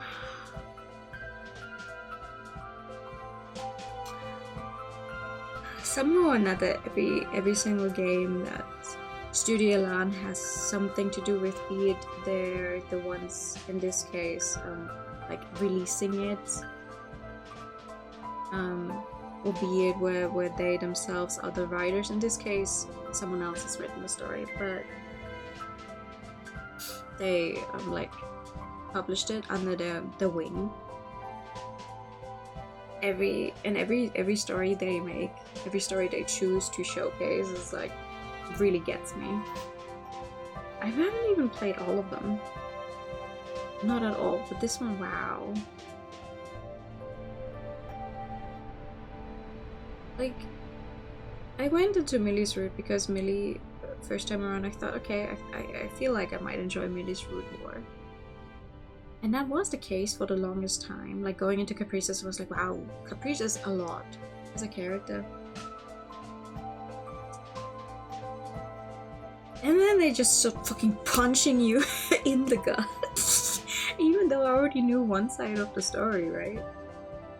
I already knew, okay, well, Millie's mom has died, and the reconciliation of the whole, oh, you know, the dad remarrying. But seeing Caprice's side like this, and Olive being by her side. Fuck me, Jesus Christ. Oh. Well, that's one way to end my Sunday. That was so good. The voice acting absolutely killed it. Genuinely. Like, still, the story would have been enjoyable all on its own and probably would have made me cry anyway, but hearing someone else, like, whose voice you start associating with these characters, just give it their all. And hearing them cry is like, oh god, oh no, they're crying, oh fuck. I cannot. The demon dating one? Demon dating one? Hi TK, good evening. You're coming in right at the end. We just finished the game. Demon dating one? What game are you talking about, Grum?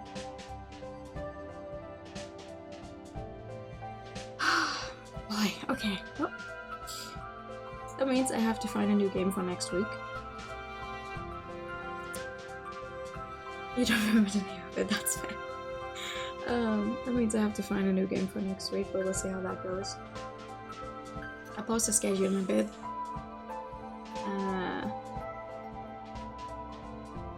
Pretty much the same as this week, except we found a new story to probably cry over. Oh my god. Oh, jeez. Okay. This was nice. This was nice. I'm gonna send you guys over to Lyri now. So I can go, Lyri, you have to read this. I know you want to read it. You have to do it. You have to cry. But thank you so much for coming by. Thank you for joining me for this lovely, lovely game. Goodness. Love in a Bottle. Oh, that's going to release. It's not out yet. That's going to release. It's just the demo. The demo that's available right now. Oh, you were talking about the demo, weren't you? I can't read it. Listen. I cannot. I cannot. Your head is out in your head because of Valentine's. I mean, it's releasing soon, I think.